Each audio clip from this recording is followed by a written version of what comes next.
to Musical Talk. I'm David Kingsmill, and this is the first of my Musical Talk episodes, which I am recording from Toronto in Canada, where I moved just a week after the end of this year's Edinburgh Fringe Festival.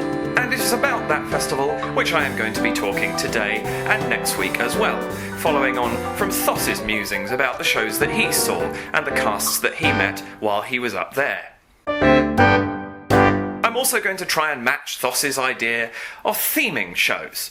Although, bearing in mind, because of my move, I didn't have a chance to listen to any of his Edinburgh episodes until about half an hour before I started recording this one. That was the first I actually heard about the themes, so my apologies if my idea of thematics is a little bit skew-whiff. However, I'm going to start this week with the theme of small shows. And I'm going to take small slightly loosely as a definition, in the grounds that I'm putting the Drowsy Chaperone interview that Sandra and I did at the end of this episode. And as everybody knows who knows that show, it's not particularly small, having in this case a cast of 17. But there was nowhere else to put it, so it's being called small for this week. I'm also going to use small in a slightly different way to throw a spanner in the Musical Talk works. I did tell Thoss I was going to do this, but unfortunately not until after his first Edinburgh episode went out. That is, I am going to create a second Musical Talk Pick of the Fringe. Because after Thoss had left, and agreeing with him that Newland was my choice for Pick of the Fringe, I then saw another spectacular show, and I couldn't really decide between the two of them. So Newland is my Musical Talk large-scale show Pick of the Fringe. And I am now going to do the Musical Talk small-scale show Pick of the Fringe, which I am going to award to Part A, the musical. However, I'm not going to talk about that until a little bit later, because I would quite like to finish this episode with one of the fantastic songs that gave me cause to make that particular nomination. So throughout this episode, I'm going to be conducting a few interviews. These, I feel, rather speak for themselves, so I'm not going to do an awful lot of talking outside of them. But we're going to be looking at a variety of shows indeed. We will look at Part A, a close harmony musical about a house party. We will look at Street Cries, a two-performer, two-musician song cycle about a slightly fictional and archetypal concept of London. We will look at the fantastic Modern Flanders and Swan review that was on, and we will, as I have already mentioned, be looking at the Drowsy Chaperone. However, I would like to start by going back to the oldest of these, and that is Flanders and Swan. So without further ado, allow me to introduce you to Tim Fitzhigham and Duncan Walsh-Atkins, who are taking on the roles, respectively, of Michael Flanders and Donald Swan. Incidentally, although it isn't particularly mentioned in this interview, they were at the show selling their CD at the drop of a hippopotamus, which those of you who know Flanders and Swan's work will get the references, and those of you who don't, well, why not buy the CD and find out a little bit for yourself. But here we are in the rather crowded coffee bar at the Pleasance Courtyard at the Edinburgh Fringe 2012, talking about the music and the lyrics of Flanders and Swan and the modern-day performers who are keeping their legacy alive.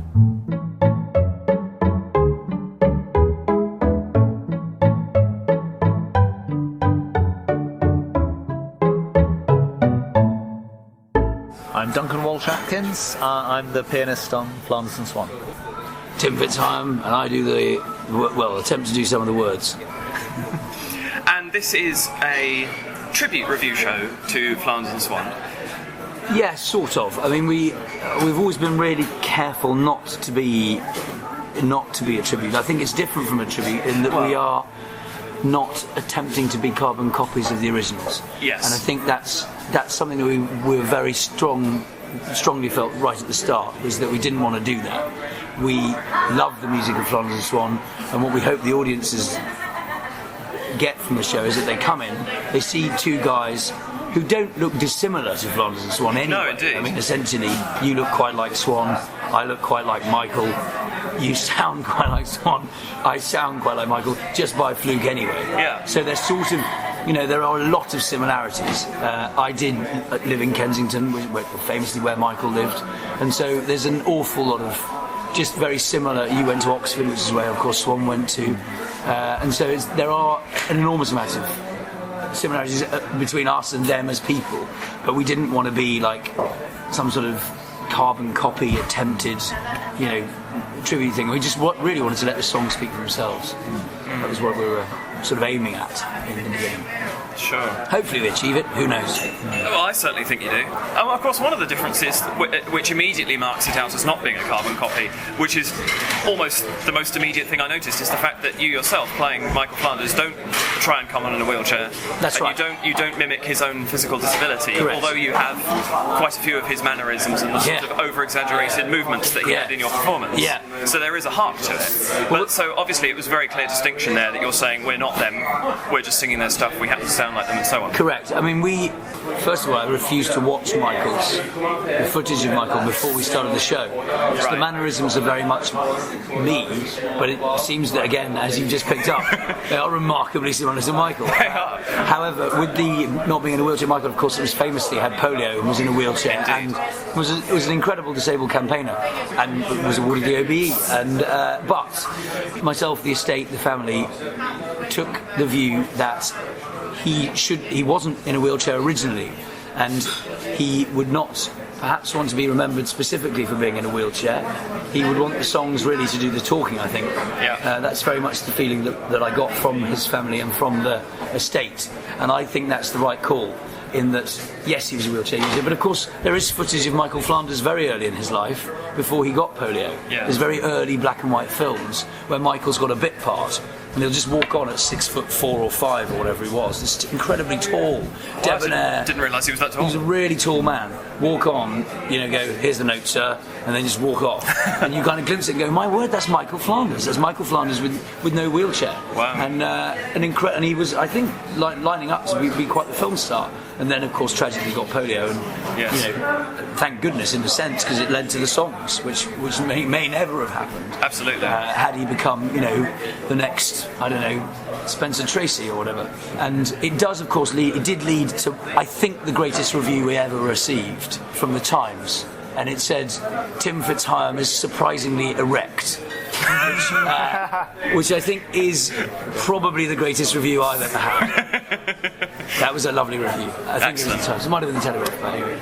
And you guys obviously have quite a connection with the estate then, because you talk in your show about doing a show for That's right. the family members. Yeah. I mean, it's very loose connection, really. I mean, very kindly, if there's something Flanders and Swan like going on, the nice man that runs the estate, he's called Leon, and he will invite us along as well, which is lovely. I mean, I think we've been doing the show since 2001, so we've sort of been doing it a while, and it's nice in that they do invite us to stuff, and they do like us hanging around, and because like Duncan, I started off as a fan.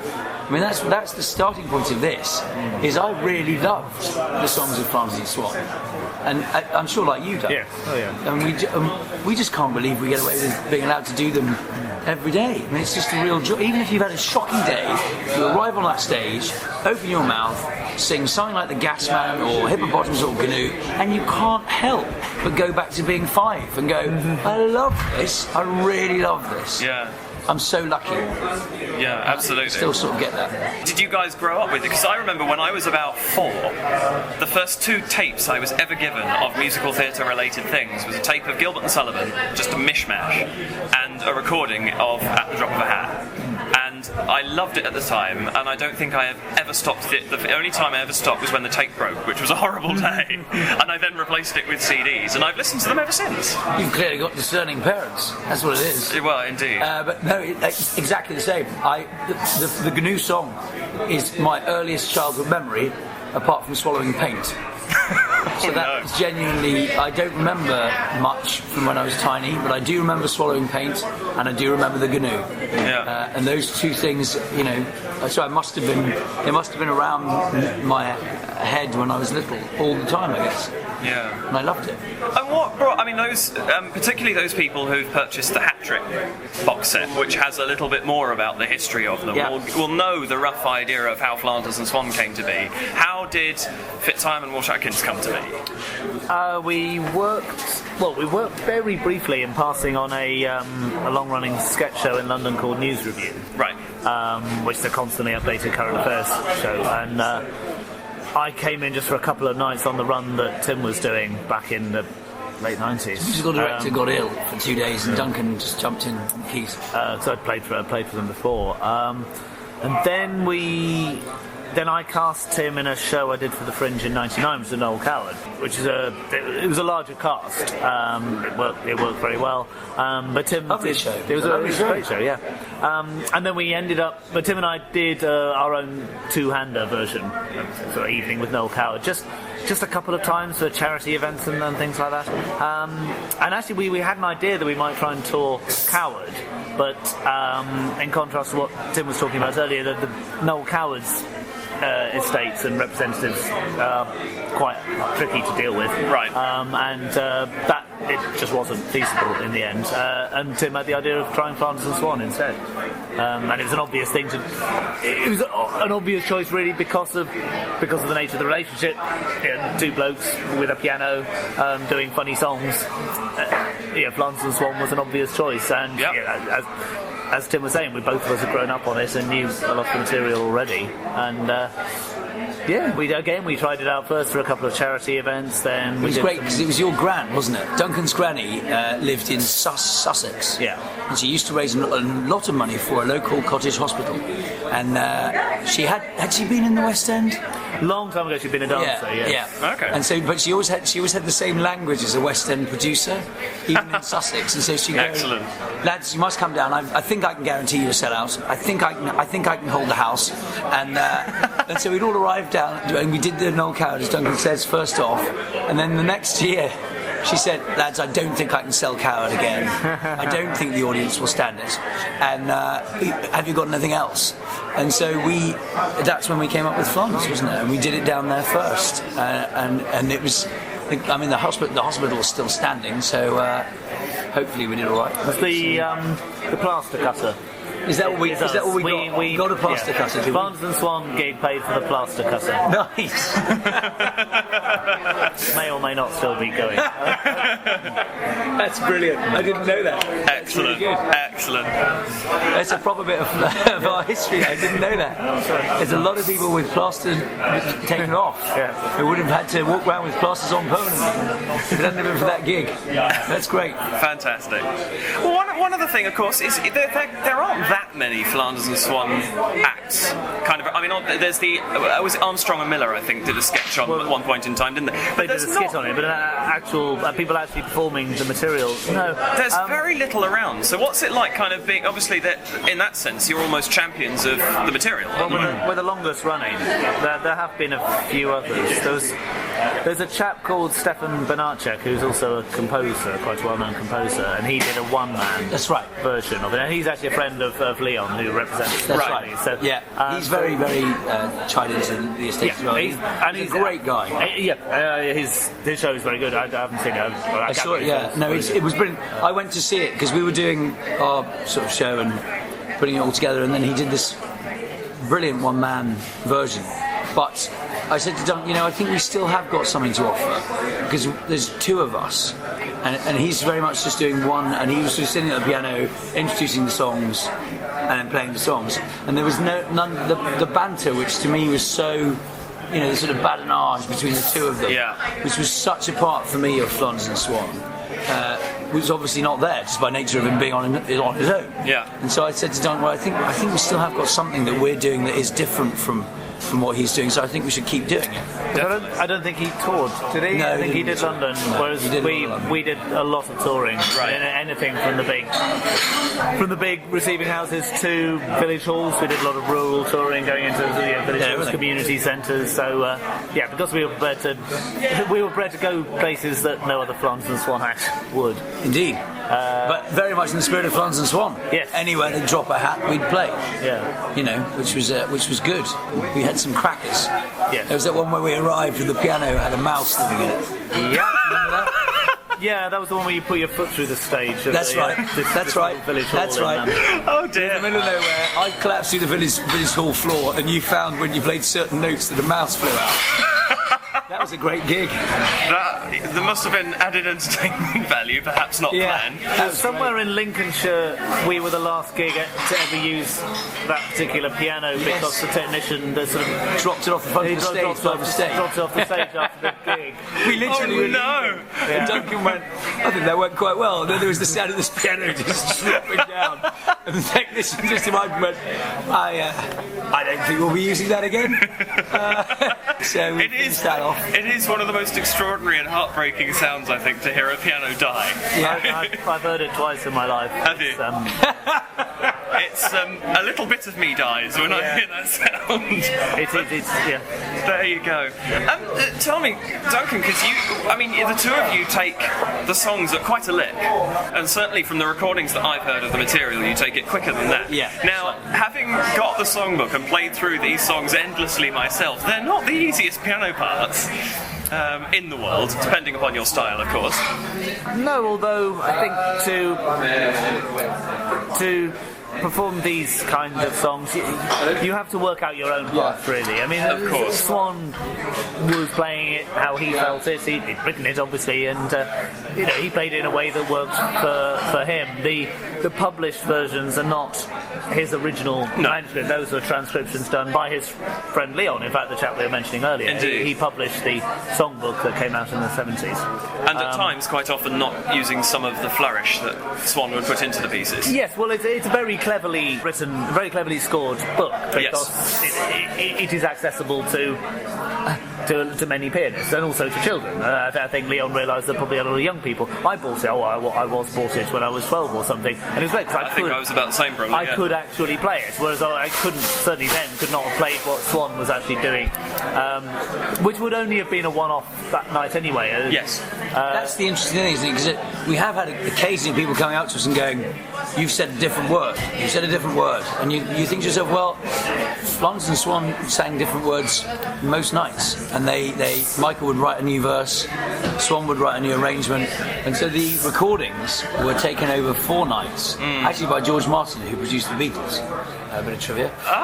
And they were sort of mashed up into the record that everybody knows and think, but people that have the record are quite purist about it sometimes, and it is worth sort of saying that record is an amalgam of many snapshots. It is. It's a snapshot of a longer run. Michael himself actually says, as part of the show before Commonwealth Fair, that they have to keep rewriting the song as it gradually changes. I mean, whether they have to do it as frequently as he says is perhaps up for debate. And then they had their little songs, like the Great Victorian Expressway or whatever it was, that were changed depending upon where they happened to be as well. That's right. I mean, the published versions they're interesting because they were updated for the 1970s, was when the book was published. So, like, the political references are 70s, like the references to Callahan and Healy, who actually post-date Michael's death, but they haven't been updated since. So it's quite interesting looking at the book and seeing these sort of 1970s references, which actually would have been very different from the references Michael and Donald actually used, who were doing it in the 50s and 60s. But equally, probably the ones they would have used had they been going 10 years later. So we have to sometimes extrapolate that with some of the when we do songs that have contemporary references, we have to say, really think, what would Michael and Donald have done if they were alive now? What would be the references they made now? Well, some are obvious, just substituting the name of the current Prime Minister. Yes. Some are a bit more tricky. And of course that's not something you just do with the songs either, because you carry it through to the jokes as well. And if something stands the test of time and still makes sense, then you do it as they did it, and if it doesn't, you update it. Which is what's so great about their material, I think, is it doesn't take much for a contemporary audience to understand it. No, that's right. It's very. I think it's and also the themes are very contemporary. Yeah. You know, there's that House and Garden classic example, and it's about basically updating your house in funky architectural and interior designing ways. Half the programmes on the television are on that very subject. Indeed, they are. It's still a very current theme. London buses are still in the news. You know, there's still a debate about them. They got it wrong with the bendy bus. That was hilarious. You could equally have a song about a bendy bus. You know, that would be the modern equivalent. Yeah. And so, thematically, it's very current, which is great because you don't have to muck around too much. This workmen who don't turn up when they say they're going to turn up and don't do what they say they're going to do is a constant current theme of everyone's life. And so it's amazing that they managed to capture in the 50s and 60s themes that are still very much. There are very few songs that we can't do now. I think we found one. It was that very clever All Gaul. There's a few. I love that one, but it's all about Charles de Gaulle. Yeah, if you don't know, and it doesn't really make sense without him. Yeah. There's a couple of others. We tried doing it when I remember the way that we managed to get away with doing it is that we did the line and then made it so we had to explain each reference, which was sort of a bit. It was the only way we could get away. Yeah. And it made make sense of the jokes and make people laugh. But musically, it really did muck up what is quite a nice, pacey. But at the time, obviously, de Gaulle's career more or less shadowed Flanders and Swan, was more or less roughly coincided with Flanders and Swan's period of performing. So he would have been a massive contemporary figure to everyone at the time. It'd be the equivalent of thinking about George Bush or Obama or somebody like that now. Yeah. And there's a couple of others as well. One we're very fond of is the League of Bedstead Men. Oh yes. And it's basically about fly tipping, which is still a contemporary theme, but they keep referring to the main reference is bedsteads. In those days, people dumped bedsteads, and of course, people don't have bedsteads so much anymore. It's more mattresses. But it doesn't. Which is a shame because it's a gorgeous song. It's a great song, and of course, obviously, fly tipping itself is still an issue. But the bedstead thing makes it. One would imagine something like Excelsior would probably be challenging to pull off now as well, to a certain extent. Yes, that's one I've never quite got my head around. Yeah, there's a couple that. We just do our best, and the reason we take them slightly faster is also so that when we're up against it in Edinburgh, we can get more in. Yeah, we can actually fit more songs in. Yeah, and so that was very much a sort of a reason for the slightly faster speed. Sure, but so that we can get people to enjoy more songs. If we slowed them right down, we'd probably have one or if not one and a half less songs, which would be a shame. And so it's sort of happened that way because just in a desperate bid to get, because the time slots in Edinburgh are so tight that you can't overrun. You get pinged for overrunning. Yes. So it's kind of our way of trying to, in the extended show that we do on tour, we do take things slightly slower than we do up here. Sometimes, some of them we like doing a bit faster. I don't think Ill Wind, I think, is quite nice if it's done a bit quicker. Agreed. Because it's quite a feat of performance to get it if you do it a little bit quicker than Michael. And it picks up the pace, and I think the audience enjoy the dexterity. Flanders lyrics, are famously dexterous. I know that's the wrong word because that's hands, but they're famously difficult to pronounce. Madeira is a classic example of a song that is almost unfathomably hard to sing. And if you can then sing that and then sing it a little bit quicker, that's a nice showpiece for the show. And I think a lot of the time there's even an element of underestimating going on in Flanders lyrics, even to those people who do know them sometimes, because some of the grammatical things he does are extraordinary. Madeira being a very key point. I forget the technical term for it, but there's that bit where he says things as he hastened to put out her mind and I forget it now. But as he hasn't put out the cat, the wine, put out the cat, the wine, the cigar, and the lamps. Yes, and there's a technical term for that. Yes, there is. He's doing some very complicated things with the language. That's right. He does. It's when a phrase runs into the next line, and it's all very, very clever. Yeah. And even the lines where she made no reply, up her mind in a dash for the door. I mean, it's just such a nice and complicated, fiendish phraseology. Yeah. But brilliant, absolutely brilliant, and classic Flanders. It must have been a nightmare paring down all those songs to form, particularly a 1 hour show. Yeah, it's difficult. I mean, what we try and do every year at Edinburgh is we do the classics. So we do the ones that people get really angry if you leave them out. Yeah. And then we add in some that perhaps people don't know so well each year, so that if people come back, they get to hear ones that they don't get to hear anywhere else. And if they're coming just for the first time, they're enjoying the ones that they expect to hear and the ones they want to hear.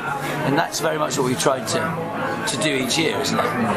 We're sort of gradually working our way through the canon, and it's been fun. And one that's particularly I was really pleased to hear, which we discussed a couple of days ago when I saw the show, was the afterwards. Yeah, it's lovely, because isn't it? It's such a wonderful, clever piece of writing, which is at the back of the book for anybody who's got the book. Have a look. And you had rather a sweet story about this, didn't you? Yeah, well, afterwards, I'm sure I'm right, and it was seriously worth checking with Leon, but essentially, I'm fairly sure afterwards was used at Michael's funeral. It's a whole sequence of numbers, all of which genuinely increasingly relate to Michael Flanders. And it finishes with the line, "My days are numbered," which is a great joke. Yes. It's a whole series of, because we're all obsessed with numbers. We all have numbers for everything. "My days are numbered," brilliant. It's one of those classic things where you can see, sometimes you know Flanders got the punchline first and wrote the monologue to get to the punchline. Yeah. It's the same with Tried by Centre Court, where the punchline is the umpire on whom the sun never sets. And you just think he got that punchline and went, "That's great," and then put the monologue. I'm sure that's the way he wrote it. And so "My days are numbered," but it suddenly becomes very poignant if it was used at the funeral that was read out. Yeah. So it's a lot of their stuff is quite poignant. It's in the best traditions of comedy, in that it's incredible pathos, incredible poignancy, but disguised by laugh out loud funny. And then they are very good at suddenly sneaking in something like The Slow Train, which it has its funny bits in the sense of that some of the station names sound a bit ludicrous, but it's a beautiful piece of music. Now the irony there is that they took Slow Train faster than us. We take Slow Train slower than them. So there is a bit of give and take. Indeed, yeah, absolutely. Because they really hacked Slow Train along. Yeah. One last thing, we were talking before this started about sort of audience reception. Obviously you guys said that your audience is quite Olympic sensitive. You were hit by it in the first week, but how have the audiences been reacting to the show? Because great. The one I was in was fantastic. Oh, well, thank you. I mean, when the Olympics stopped, it was like somebody had turned on a switch and suddenly the audience turned up again. It was quite the most extraordinary thing. Yeah. And not that they were terrible when the Olympics were on. I mean, we still sold out, but it wasn't consistently selling out. Yeah. So that sounds very demanding and awful. It's not meant to. It's just it's a popular show. Yeah. It's a popular show, and rightly so. It's a glorious set of songs to listen to, and so it's been. I think the audience was Olympically affected. Since the Olympics, they bounced back. We're fairly happy with how it's selling now, I think we have to say, and the reception has been as it always has, really. Ever since that very first show we ever did for your gran to buy a plaster cutter, the audience at the end of that was on their feet, and they've never really stopped, and that's lovely, because they love the songs, and as long as you don't muck the songs up, everyone's a winner. Yeah. Well, gentlemen, I'm sure you're very busy, so I will end by saying, well, quite frankly, here's a 5-star show, and if these guys are touring anywhere near you, go and see them. It's absolutely fantastic. And I think for a quote for the show, I think the only thing I could possibly come up with to fit this one is to call it a priceless bit of old England. No. Because that's really what it is. And I think it's both the legacy in terms of the songs, but also the fact in the performances as well, and the sort of the bringing back almost of Flanders and Swan to the stage in yourselves. So thank you very much indeed, both for the show and for the chat. And I wish you all the best for your last performances. Yeah, we are on tour. We're going on tour, and the information will be on flandersandswan.org. Well, there we have it. A fantastic modern-day review based upon the music of Flanders and Swan. Incidentally, for anyone who was interested, the technical term I was desperately trying to think of in the middle of that interview was synlepsis, which is defined on Wikipedia as being where the relations among words are emphasised not necessarily by ellipsis, or the 3 dots, but by a change of meaning or grammatical function from phrase to phrase. Another particularly good example in Madeira, Madeira is "She made no reply, up her mind, and a dash for the door." I cannot recommend enough that any listeners who do not know Flanders and Swan's work go out of their way to find out a little bit about it. There are 2 fantastic CD sets which have been produced, one of which has 3 CDs and is in a white box, which contains both of their regular review shows as well as the additional songs that they had written, which were, I believe, about to form a 3rd show before the untimely death of Michael Flanders. There is also a 4 CD set in a black box, which includes several of the same songs but different recordings, and as you heard in that interview, they change some of their performances every time, so you are not buying the same thing again. But this also includes a real rarity, which is the early recordings of Flanders and Swan, and some of the songs which have not been heard before by modern audiences until that CD was released. So plenty of opportunities there to go and discover this fantastic music. However, moving away from Flanders and Swan, I now want to turn to one of the larger discussions I had, which was about the musical review and song cycle Street Cries, written and performed by Mitch Farrell along with his company. Now, Mitch has very kindly agreed to let us play a couple of songs from the show, so I will start with something rather more upbeat, which is the opening number, Street Cries. And at the end of this interview, I will play another of those songs. But allow me to leave you with the musical stylings of Mitch Farrell and Street Cries.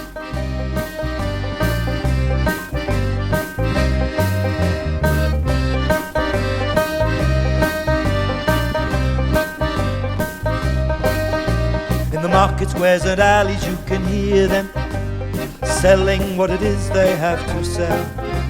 On the internet and TV you seem so near them as they lean across and offer you a smell. It could be holidays or houses or cosmetics. Could be ready meals, detergent or a date.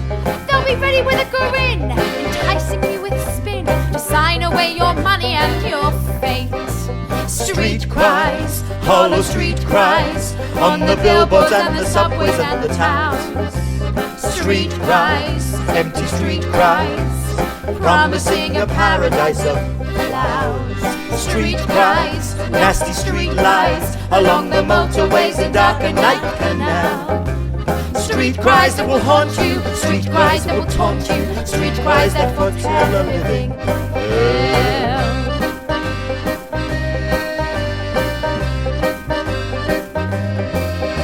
In the avenues of Kensington and Chelsea, in the alleyways of Walthamstow and Bow, there are figures in the shadows to remind you the city centres look alike wherever you go. Be a gambler, be a devil, take your chances. You've got Luca, now's the moment, let him below. Listen to the voices, you're so spoiled for choices. Spend and spend, consume and grow. Street cries, hollow street cries, on the billboards and the subways and the towers. Street cries, empty street cries, promising a paradise of flowers. Street cries, nasty street lies, along the motorways and dark and night canal. Street cries that will haunt you, street cries that will taunt you, street cries that foretell a living hell.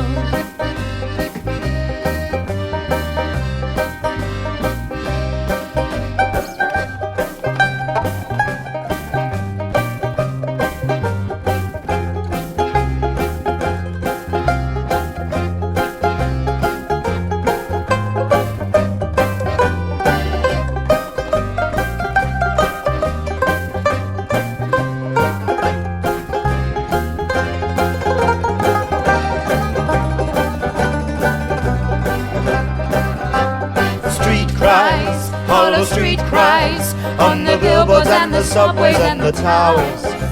Street cries, empty street cries, promising a paradise of flowers. Street cries, nasty street lies, along the motorways and dark and night canal.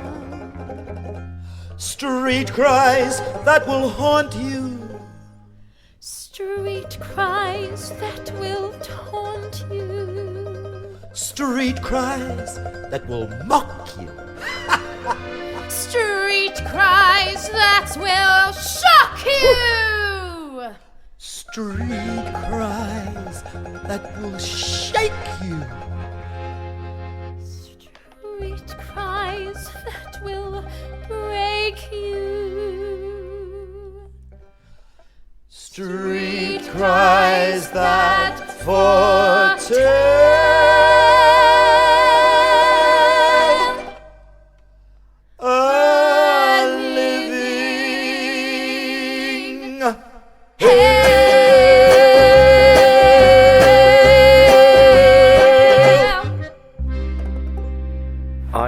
Mitch Farrell, and I'm with Between the Lines Theatre Company, who are presenting a musical cabaret, which is basically a potted musical in truth, called Street Cries, and I'm the author, the composer, the lyricist, and one of the performers. Very multi-talented indeed. So I've just seen this production, which was happening at C+2, and it's quite an extraordinary piece, really, because, as you say, it's a potted musical after a fashion. It tells the story of a variety of people who live in the town of Logadum.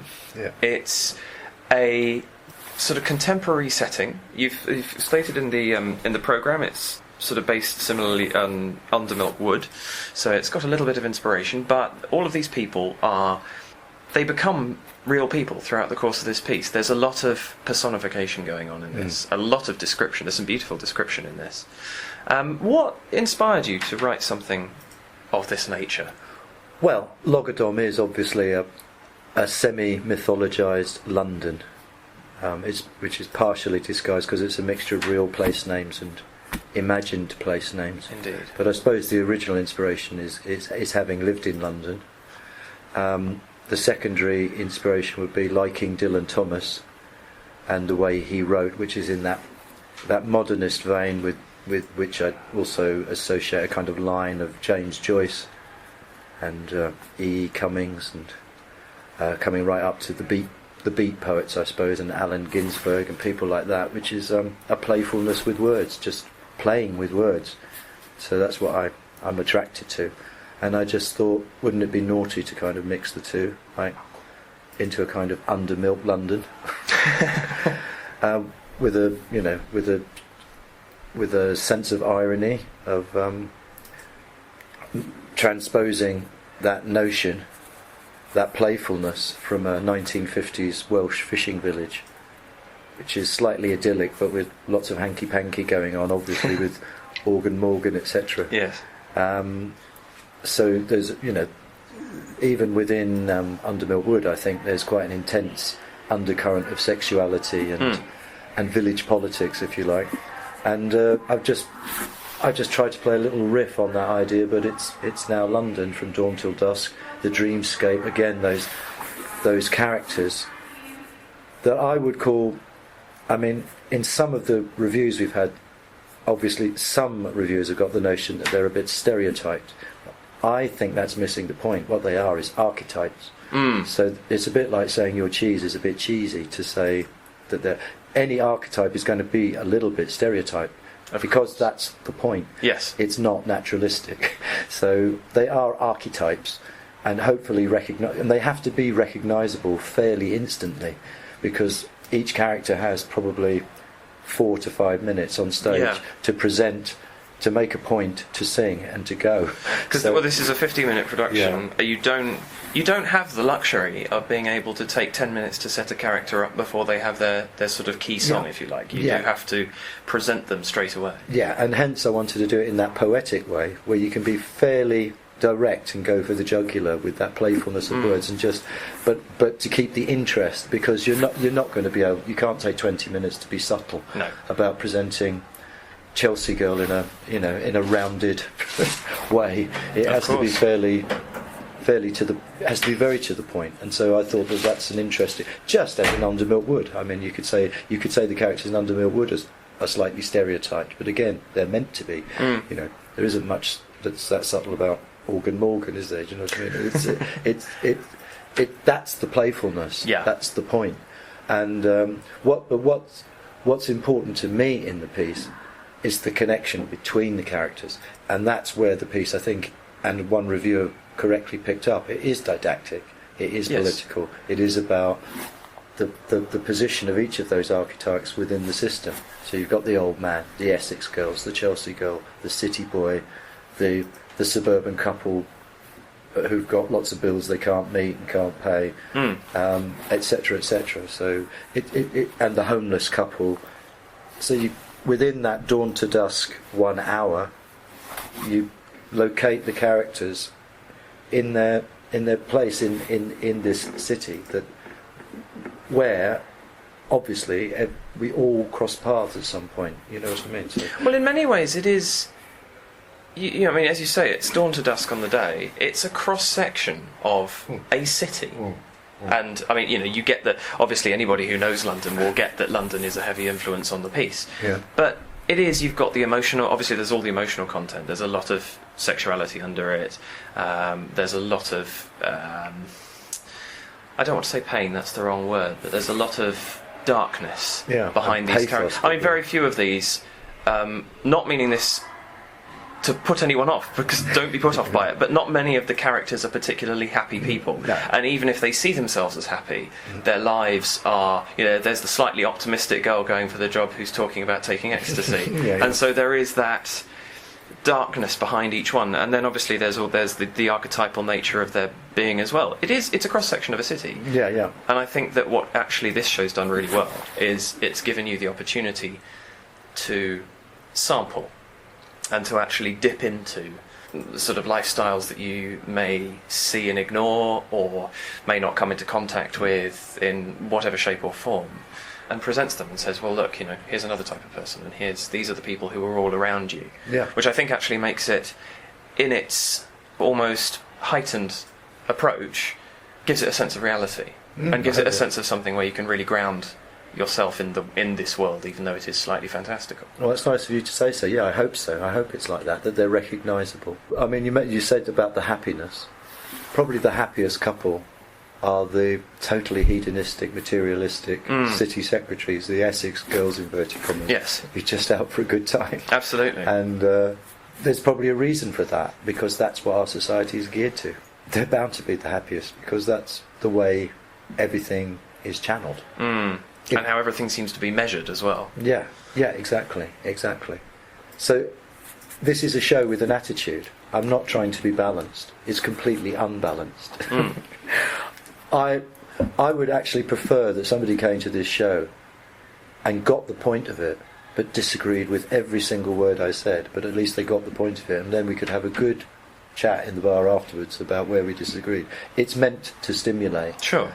It's not meant to relax you in some way and feel, I've been... Because I have been totally unfair to lots of characters in this, probably, but that attitude is meant to stimulate a discussion, and actually somebody said to me, like, he heard a couple debating afterwards what they had liked and what they hadn't liked, in the characters and things that came up, and I think that's exactly the kind of reaction that I want. I want people to go out disagreeing and maybe a little bit angry at some of the things I've done, because that's, to me, that's fair enough. It's meant to do that. It is, because there's a little bit of my own anger in there. Fair enough. For example, the treatment of the elderly and the character, the retired war veteran. Yes. And I am angry, and I do find it ironic and hypocritical that generation, who basically won the war and without whom none of us would be living remotely like we do, have come in for such a poor deal. Yeah. Sort of in terms of... That piece actually resonated with me very much, because I think good. I'm very much in agreement. I want these stories to be continued. I think it's important that they are continued. Yeah. And there is an element of ignorance. The other thing that particularly struck me about this production is your use of words, which is something that you've highlighted a couple of times, because there's a lot of metaphor, there's a lot of description. It never feels like... What it actually feels like it's doing is conjuring what you're talking about, because you don't use a couple of cliches, but they're deliberately there. But the things stuck in my head, like the diesel blue night, or being as cool as a car crash on fire. There's a lot of this very abstract phraseology that you've used, and indeed one diatribe, one might say, that it is delivered warping almost every other word that actually comes into it. So obviously wordplay is something that you're very fond of utilising, and do so very well. Yeah. Well, as I said earlier on, I'm a big fan of that playfulness with words, which I think there's a lineage which you can... Well, perhaps it's there in nearly all authors up to a point, but there are some for whom it almost epitomises them. I think you could say it of Dickens, you could say it of Joyce, you could, as I said, the beat poets, Ginsberg, people like this. It's enjoying language for its own sake. But I also think it goes beyond that, because I think we dream in poetry in a way. And what poetry does, for me, what the definition of poetry is in a way, is that elision of that juxtaposition of things that you wouldn't expect. So you can take two images, like you say, cool and the car crash. Well, to me that's very close to what we do in our dreams. It's like that classic thing in a dream where you're seeing a face, but the identity is somebody else. Or you could be in what should be a very hot atmosphere, but it feels cold, or within dream we play with reality in dreams, don't we? And of course, Under Milk Wood, the first portion of the book, like in Street Cries, begins with a dreamscape where people are dreaming, so you can slide into that poetic feeling. And I just think that when you deal with language like that, the audience is forced to deal with it. They have to do this kind of interpretation as each line comes. Some people say it's too thick and fast, it's a bit much to deal with, but okay, come back another night, or I'll sell you the book or something like that. But I don't give think it another go. But it doesn't have to be, if you just go with the flow. And it's one of those things where perhaps you don't have to pick up every metaphor or every line. It's got a feeling to it, and you get into the feeling of it. And well, I know I picked up a couple and I thought, wow, that's amazing, and realised I'd missed one. Because you're concentrating on the one that you've heard that you've really liked. Yeah. And I think the other thing is, you've struck a really nice balance with this, because it's possible to come across, forgive the phrase, as being rather masturbatory when you're actually using that level of language, and this doesn't come across that way at all. I think I would say to anybody who sees this show, the ideal way to experience this is just to lie back like you're in a bath and let it all hit you. Because it's the most, for me, I found that a very easy way into the window to actually look at what was going on. Well, great, exactly. I think, and the music, I mean, I don't think it's a constant tirade, that's the thing. There are passages like that, and then hopefully there are passages which are just dialogue. There's a few where you've just got dialogue or just a normal pattern of speech, and then you've got the songs and the song lyrics, so it's not like you have to keep up in a marathon. It's more to do with the narrative links that are in that fashion of the poetry, I suppose. That said, I hope the playfulness continues in the lyrics, I think, up to a point, with the satire. And also the way I've written the lyrics, what I wanted to achieve was people singing about themselves. It's that Brechtian thing, like the Thrupney opera. You're singing, you are the character, but you're slightly outside the character, singing about the character.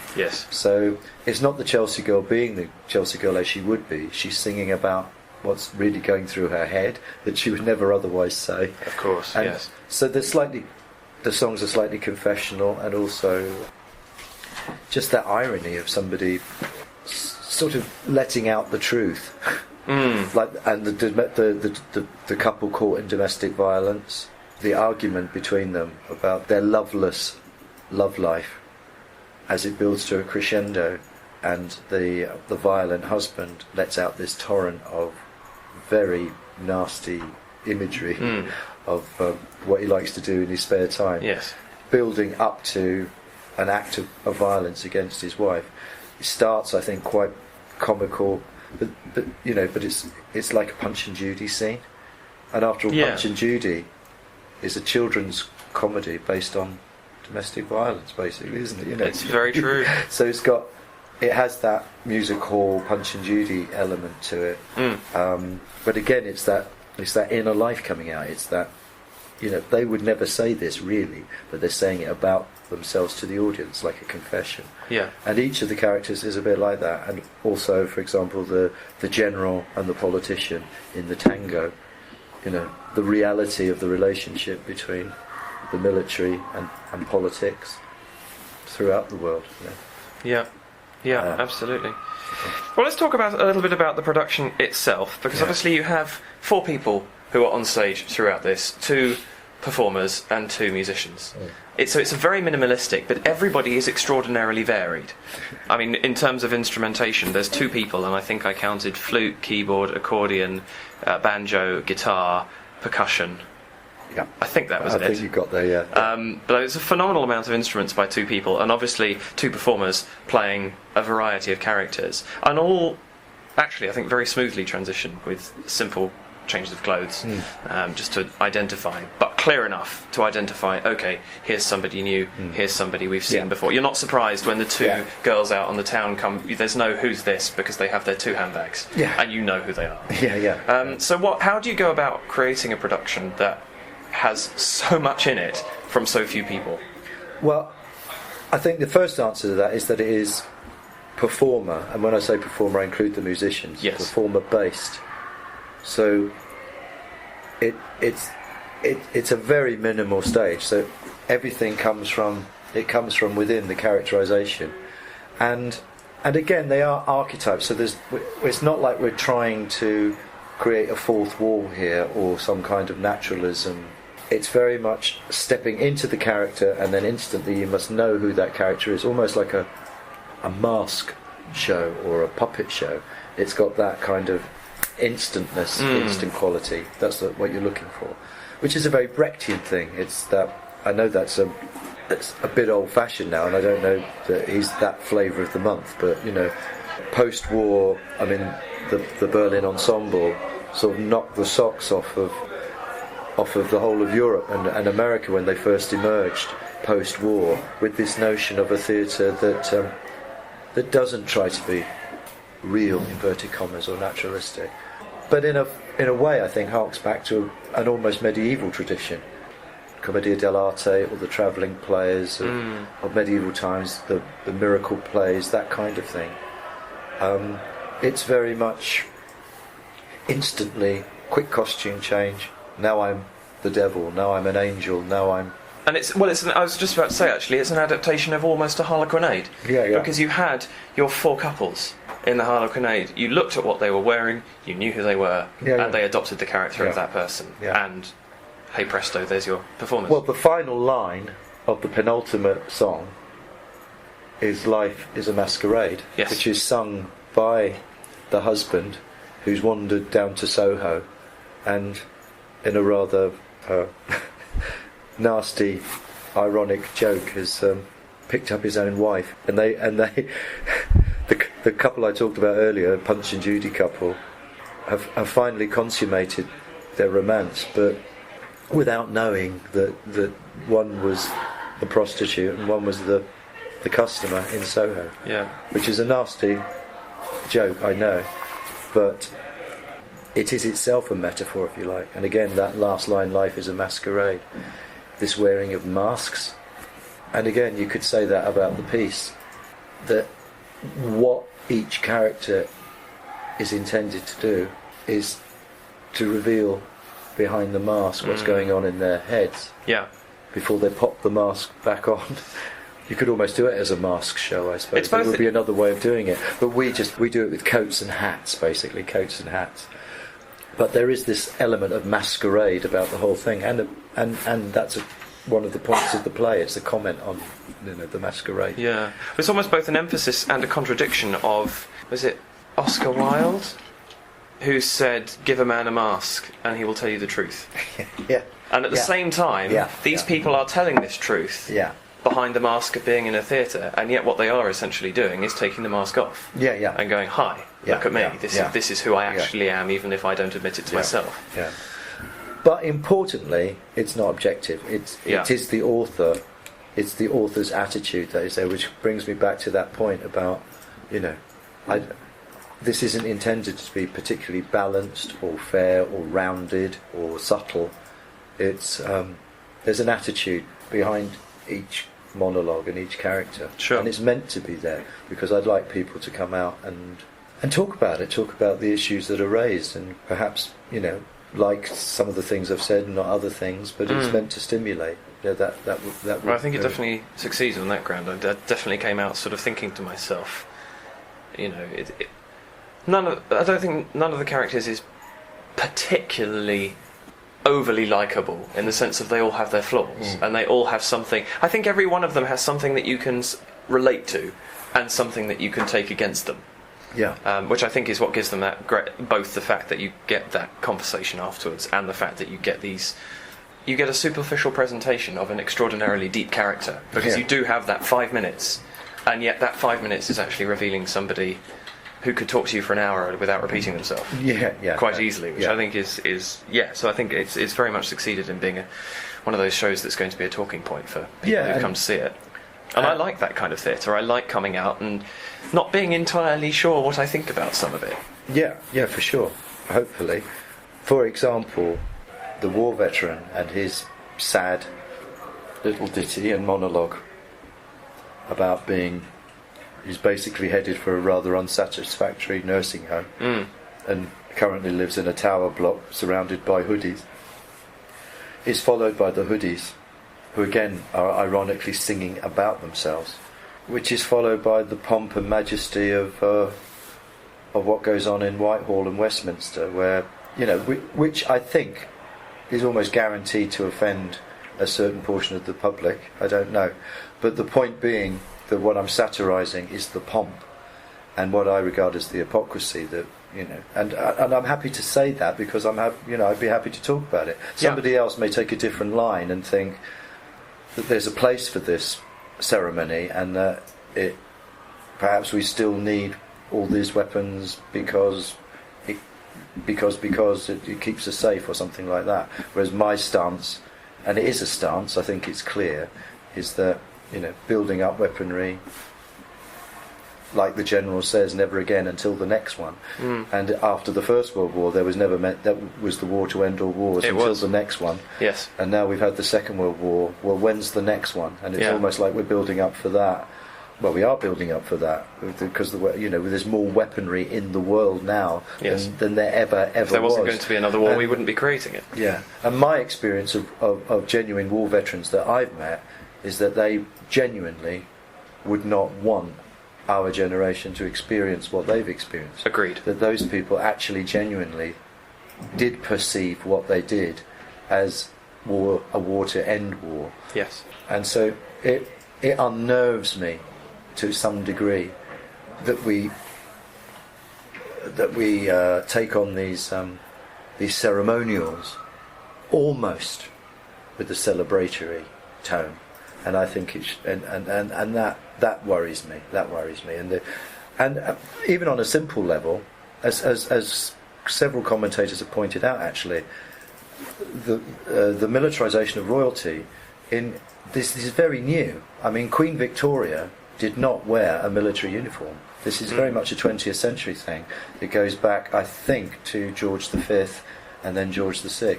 And these kind of pageants, in the popular imagination, it's almost like they've always been there and they've always been like that. Well, it wasn't always like that. And so this conflation of royalty and military, which is, after all, a conflation of constitutional politics and military, is not necessarily a healthy thing. We have to think about this. Sure. Where are we going? And so I've addressed it in the play in fairly in-your-face satire, the language, which will offend some people. It will offend some people to say Prince Stiff-Lip, meaning Prince Philip. Yes. But it's a joke. Some people can take a joke even if they don't necessarily agree with you. But it just seems to me that that kind of pomp is ripe for satire, and we're missing that satire if we take it all too seriously. And even more than that, there has to be a place for that satire in a healthy society. You've got to... power needs to be subverted. That's what the best of democracy is, I think. Yes. So you can share the joke, you can hate the joke, you could be offended, you could laugh with it, I don't know. But I still feel the joke needs to be there. And a joke that I would not like and disagree with. People... I'm obviously a bit lefty. Well, people can take a mickey out of people being lefty. It's not going to bother me. It makes the world go round. It's what we should all be doing, but in the right spirit. Sure. And I'd rather have satire than gunfire. Agreed. Well, I think this is a show that kind of sums up variety. Really, it's. I think there's a lot in there. There's a lot in there in musical style, which I haven't really even begun to talk of. But I'm conscious that, unfortunately, I have time limits on these episodes, and I can't make it too long, which is a shame because I would love to go on. But there is a great deal of musical style in this, and I think that. Well, let's touch on it very quickly, and I might have to do a bit of trimming to make it fit. Yeah, sure. Obviously, you have used quite a lot of inspiration from different... You've got your tango in there, which varies from the folk song that you hear at this point, or the kind of the upbeat sort of beat poem come rap that you get at points, or the hoodie songs. So obviously the style in each case serves to emphasise the way in which you are telling that particular story. What inspiration have you drawn on for your music? Because it is so varied. Well, if I can quickly think my way through it, I can probably tell you very quickly. The opening is klezmer influenced. It's the Street Cry song, and it's meant to sort of encapsulate, if you like, the East End Jewish sound of. After all, the title "Street Cries" is the market cries like cockles and mussels or any old iron, this kind of thing. Yeah. Epitomised by, the Jewish population in East London, on the Barrows in Commercial Road and Brick Lane and in that area. The second one is the only genuine love song between the homeless couple. So that's got a kind of musette waltz flavour to it. The third one is a kind of is a jazzy number with a little nod and a wink to Lionel Bart, and again that East End Jewish thing, and the things ain't what they used to be. Back to the old, that kind of tradition, and Oliver, that kind of musical. Then waking up in the morning to a rap. It's a funky rap with shades of Ian Dury, which is again that sound of London and the city. Yeah. I think that takes us into the old man's. I'm not quite sure. No, the City Boys is ironic. It's an Irish jig because Hackney is right next to the City of London, and I can imagine that some of these very rich city people wandering into an Irish pub in Hackney and actually having a really good time, which is what they do. They wander in, just imagine them wandering into Biddy Mulligan's or something. And it's a play on that. A lot of Irish songs refer to the boys. There's the Boys of Donegal and all this. Yes. And we also talk about men who work in the city as boys. Interesting, isn't it? Why boys? They're grown-up men. So we talk about city boys. And in fact, that was often the indication of becoming a man, wasn't it? It was the translation from living at home to going to do your job in the city. Yeah, exactly. So yes, it is. Great irony. Yeah, anyway, so sorry. So I'm playing on the words there with city boys and giving it that Irish flavour. If I can remember correctly, it's the tango. Well, that notion of a tango, a duel, it's very sexy, and so it does make a direct allusion to the war with Argentina and the Malvinas, and that the more modern militarisation, which I think one can date back to the 70s, creeping into the 80s, and Iraq and Afghanistan and so on and so forth. Then towards the end of the show, the Chelsea Girls' slightly mournful pop song, and again a music hall pastiche in Soho, where one can imagine Bud Flanagan and Chesley Annan perhaps singing Underneath the Arches. Well, this is Moon Over Soho, and it's a sort of a little duet between the prostitute and her customer in Soho, before the final rap at the end, and tying it all up with the street cries, where the summation of the play, where the characters finally cross paths, and we have a riot on the streets because the cash points have failed to produce any cash. Yeah.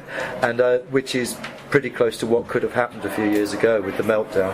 Yeah. And we had riots all over London in 2011. Question is, are they going to happen again? And which is what the play is asking the question: is this system sustainable?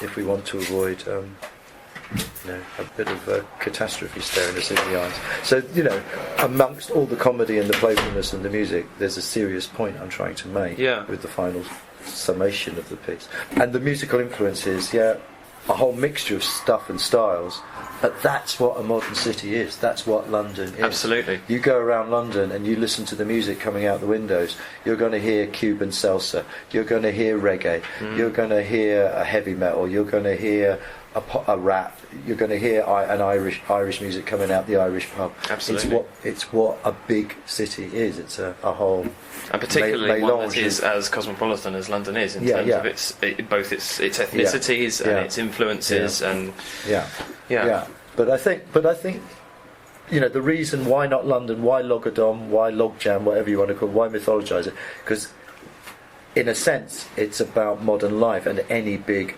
modern city. It doesn't have to be just London. It's just that London kind of, if you like, typifies so much of and of course you've got the financial centre, which you don't have in other places. And particularly those who know London's intimacies as well. There are those little bits and pieces where you can find a little sample of a life that you didn't necessarily know London contained before. Yeah, which is the beauty of it. Yeah. But also that all these people live cheek by jowl, Dulwich next to Brixton. Yeah, absolutely. You can wander you turn a few corners and suddenly you're in a different world. So that Gary Flashbastard, the city boy, probably lives just down the road from Arthur Ringworm in his tower block. Wapping. If you walk around Wapping, you'll see those fantastic riverside apartments, and across the road, not on the river, without the view, you'll see the tower blocks where Jennifer Stretton would live counting her unpaid bills, or Arthur Ringworm might live on the top floor, unable to heat himself. So, yeah, the play has an attitude. It's about inequality. Isn't it? Yeah. Well, there you have it. Street Cries by Mitch Farrell. A wonderful little experience, I think. And indeed, I think I'm going to give that to you as my quote. To sum up this show is a wonderful, haunting experience. And I want to use the word experience because I think that's what you should do with this. And as the 0.4, or in this case the 0.5, unfortunately isn't an awful lot of good, what I would like to do with this one, if it's okay with you, is say that I thought this was a 4-star show, but with 5-star lyric and book writing. Because I think that is what really hit me with this. Very kindly, Mitch has agreed to allow us to play one of the songs, so I'm going to have a think about that when I get home.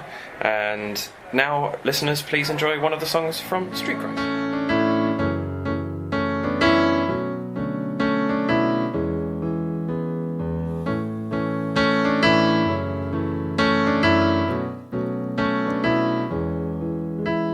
I fought in the war, I received a commendation. I risked life and limb for the sake of the nation. But now that I'm old, they've stuck me in a room that smells of old greens, and there's nothing but gloom. Sedated on drugs by a great big TV screen, till the day that I die and I'm finally free. But where would you be without old folks like me? We fought and we died to keep you free. So without us, where exactly would you be?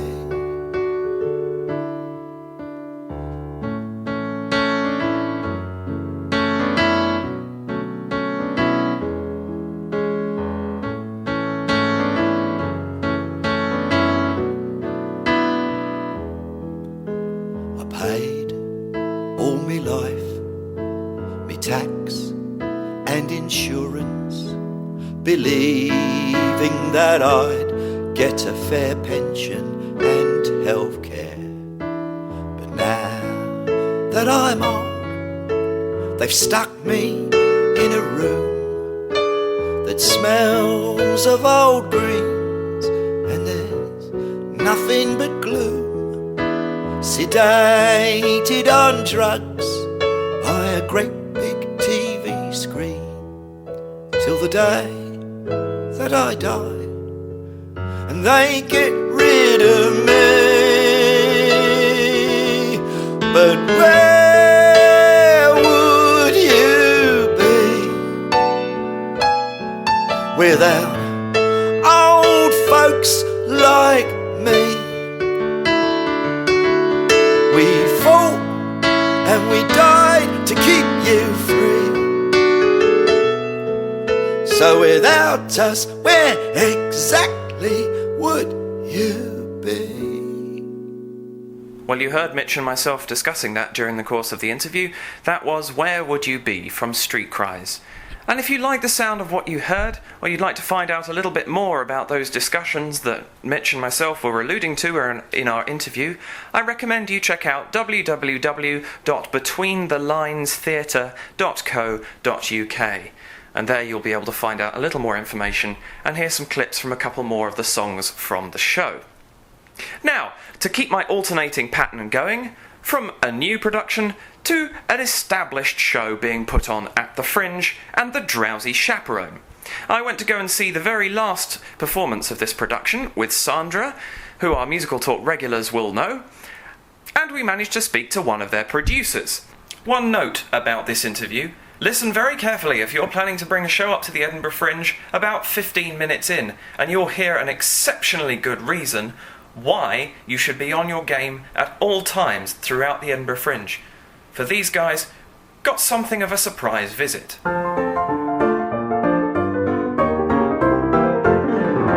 My name's Matthew Gibbons. I'm one of the co-producers of The Drowsy Chaperone, which has been put on by the company USOG, which stands for Edinburgh University Savoy Opera Group.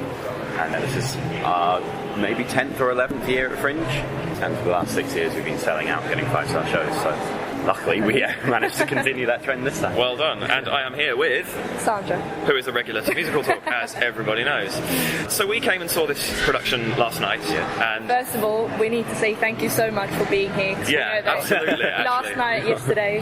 The rest of the cast we are not going to see today. We assume they're alive. Farewell. Yes, we wish them very, very well, and we'll try and donate large quantities of aspirin, because last night was in fact your last performance here, which apparently went on for about 9 hours after the show finished. So yes, we may see somebody pop in, and if we do, then so be it.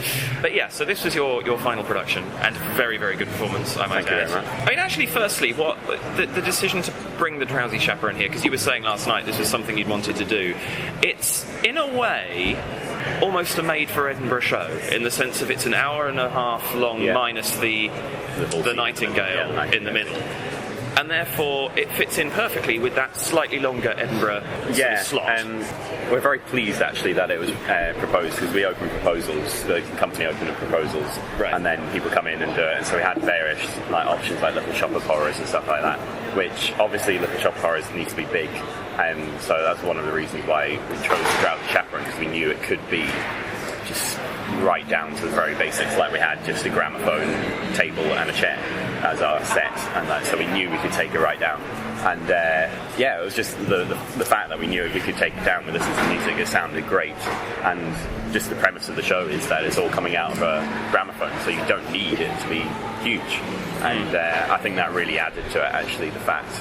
I keep on saying I wish we had a bigger budget and a bigger theatre so we could see what we could have done with it.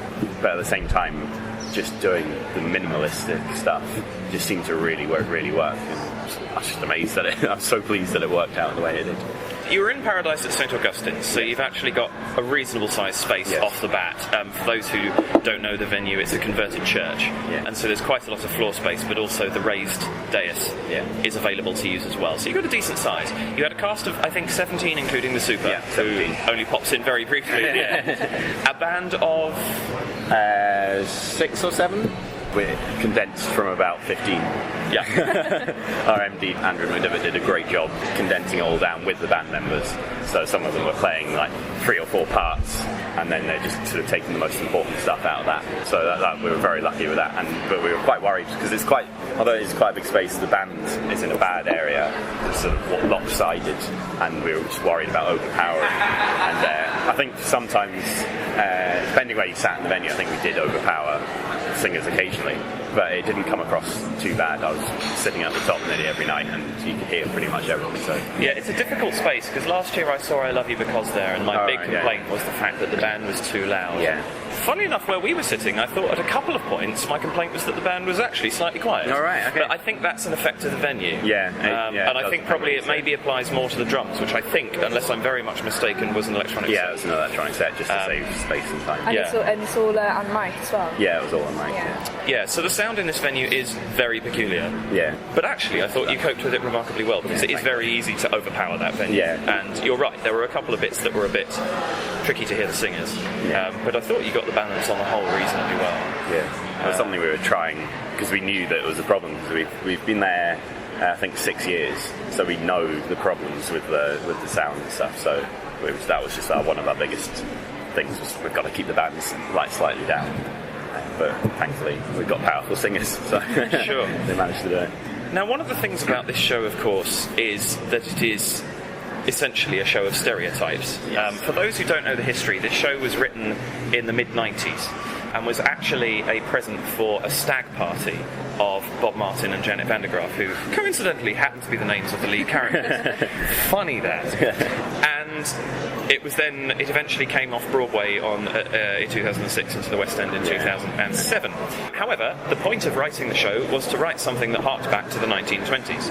And so you have basically a cast list of stereotypes. Yes, hugely. How do you... Well, now, obviously you weren't performing in this particular one. You have performed previously. Yeah. This is your first time producing them. We'll talk about that momentarily. But how do you prepare a cast to play a character that is an absolute stereotype without the cast member being an absolute stereotype? Yes, that's true. And in fact, Adolfo, who is the European, I think he's meant to be Spanish, he was our only American cast member. Oh, really? And we cast him in a role that was the only non-American role. And your logic here was what? He was hilarious in the audition. No, fair enough. No, he played that exceptionally well. Yeah. It's a very difficult. We were very lucky. The people who auditioned, we were just blown away with the talent, and we were turning away good people from the roles. And our director, Becky Clark, she just sort of sat down with them and just explained what she wanted, and then we just played around. And sometimes it was just completely over the top. We just sort of sat down, we told them to ham it right up, and then just sort of brought it back. And a lot of the time it was them, the performers. We just can't. It's just brilliant, because I've worked with a lot of the performers before, performing with them, and the sort of, not the improvement, but the way their talent just came through. It was just amazing. And Becky was just ham it up. She never said take it down until sort of the very end, where we were like, actually, you can't take it down a bit because you are very ridiculous now. Sure. And what did they do to prepare for this? Because there were a couple of performances that struck me had been inspired by the existing cast recording of Drowsy. Yes. But there were several in there that weren't. And perhaps the easiest one to pick out of those was actually Adolfo's performance, because it would be very easy to copy the what that he says on the recording as being the standard thing, but he actually didn't do that. He took his own. Again, playing around, I know a lot of the cast, including me, watched the Broadway version of it, which is on YouTube. So that was kind of on play constantly. And then Becky suddenly went, I don't need to do that anymore, just because she didn't want everyone to be constricted by what they saw. Sure. That's kind of what I do when I get to learn something. I like it the way it is, and I don't like changing it around. So a lot of it was kind of inspired by the Broadway version, but I think some people just played around with stuff happened in rehearsals that was just funny, so we just decided to keep it in. Sure. Or it just happened by accident over a period of time. Which is kind of the best way to do it, I think. How long were you in rehearsals for? We started in May, had a break for June, came back in July, just so the cast got a bit of a holiday. Fair enough. So 2 months. And then we did all the music before the break, and then came back and did a 4 week of blocking and getting everything, choreographing and stuff like that. So it was quite intense, but the cast loved it. We loved it. Fair enough. You're actually one of the companies I haven't bumped into on the Royal Mile. Have you been out there much? We have been out there. This week we haven't been out there in force as much because we were starting to sell out, and we do have millions of flyers left. We did a few stage performances, but a lot of the time you're on the mile, and if I'm on the mile and I get flyed in some of the ways that people fly me, I just decide not to go and see the show because, well, that was a rubbish way. Do you want a free piece of paper? No, I don't really want a free piece of paper. I've got 14 other free pieces of paper. Oh wait, because we had I don't have it on now, but the Drowsy Chaperone jumpers. A lot of people came up to us and started talking to us about the show and how they love it, and so would take a flyer from us. So we kind of did passive flyering, where we would go and talk to people who we thought would be interested, but a lot of people came to us, and it's the first show I've ever done where people will come and take a flyer out of your hand and go, oh, I really want to come and see this. So it sold itself to a certain extent because of the old following, but then I think word of mouth managed to get out. Our reviewers, who some of them came in on night 2, didn't publish their review until quite late. But we managed, as is the way in Edinburgh, unfortunately. But we managed to do without that, which I'm really pleased about. I suppose this is one of the benefits of doing a show that is known over bringing up something new. Is the simple fact that you can play on its history. I mean, it took a bit of a while to get standing, and people go, oh, the Drowsy Chaperone are in this on.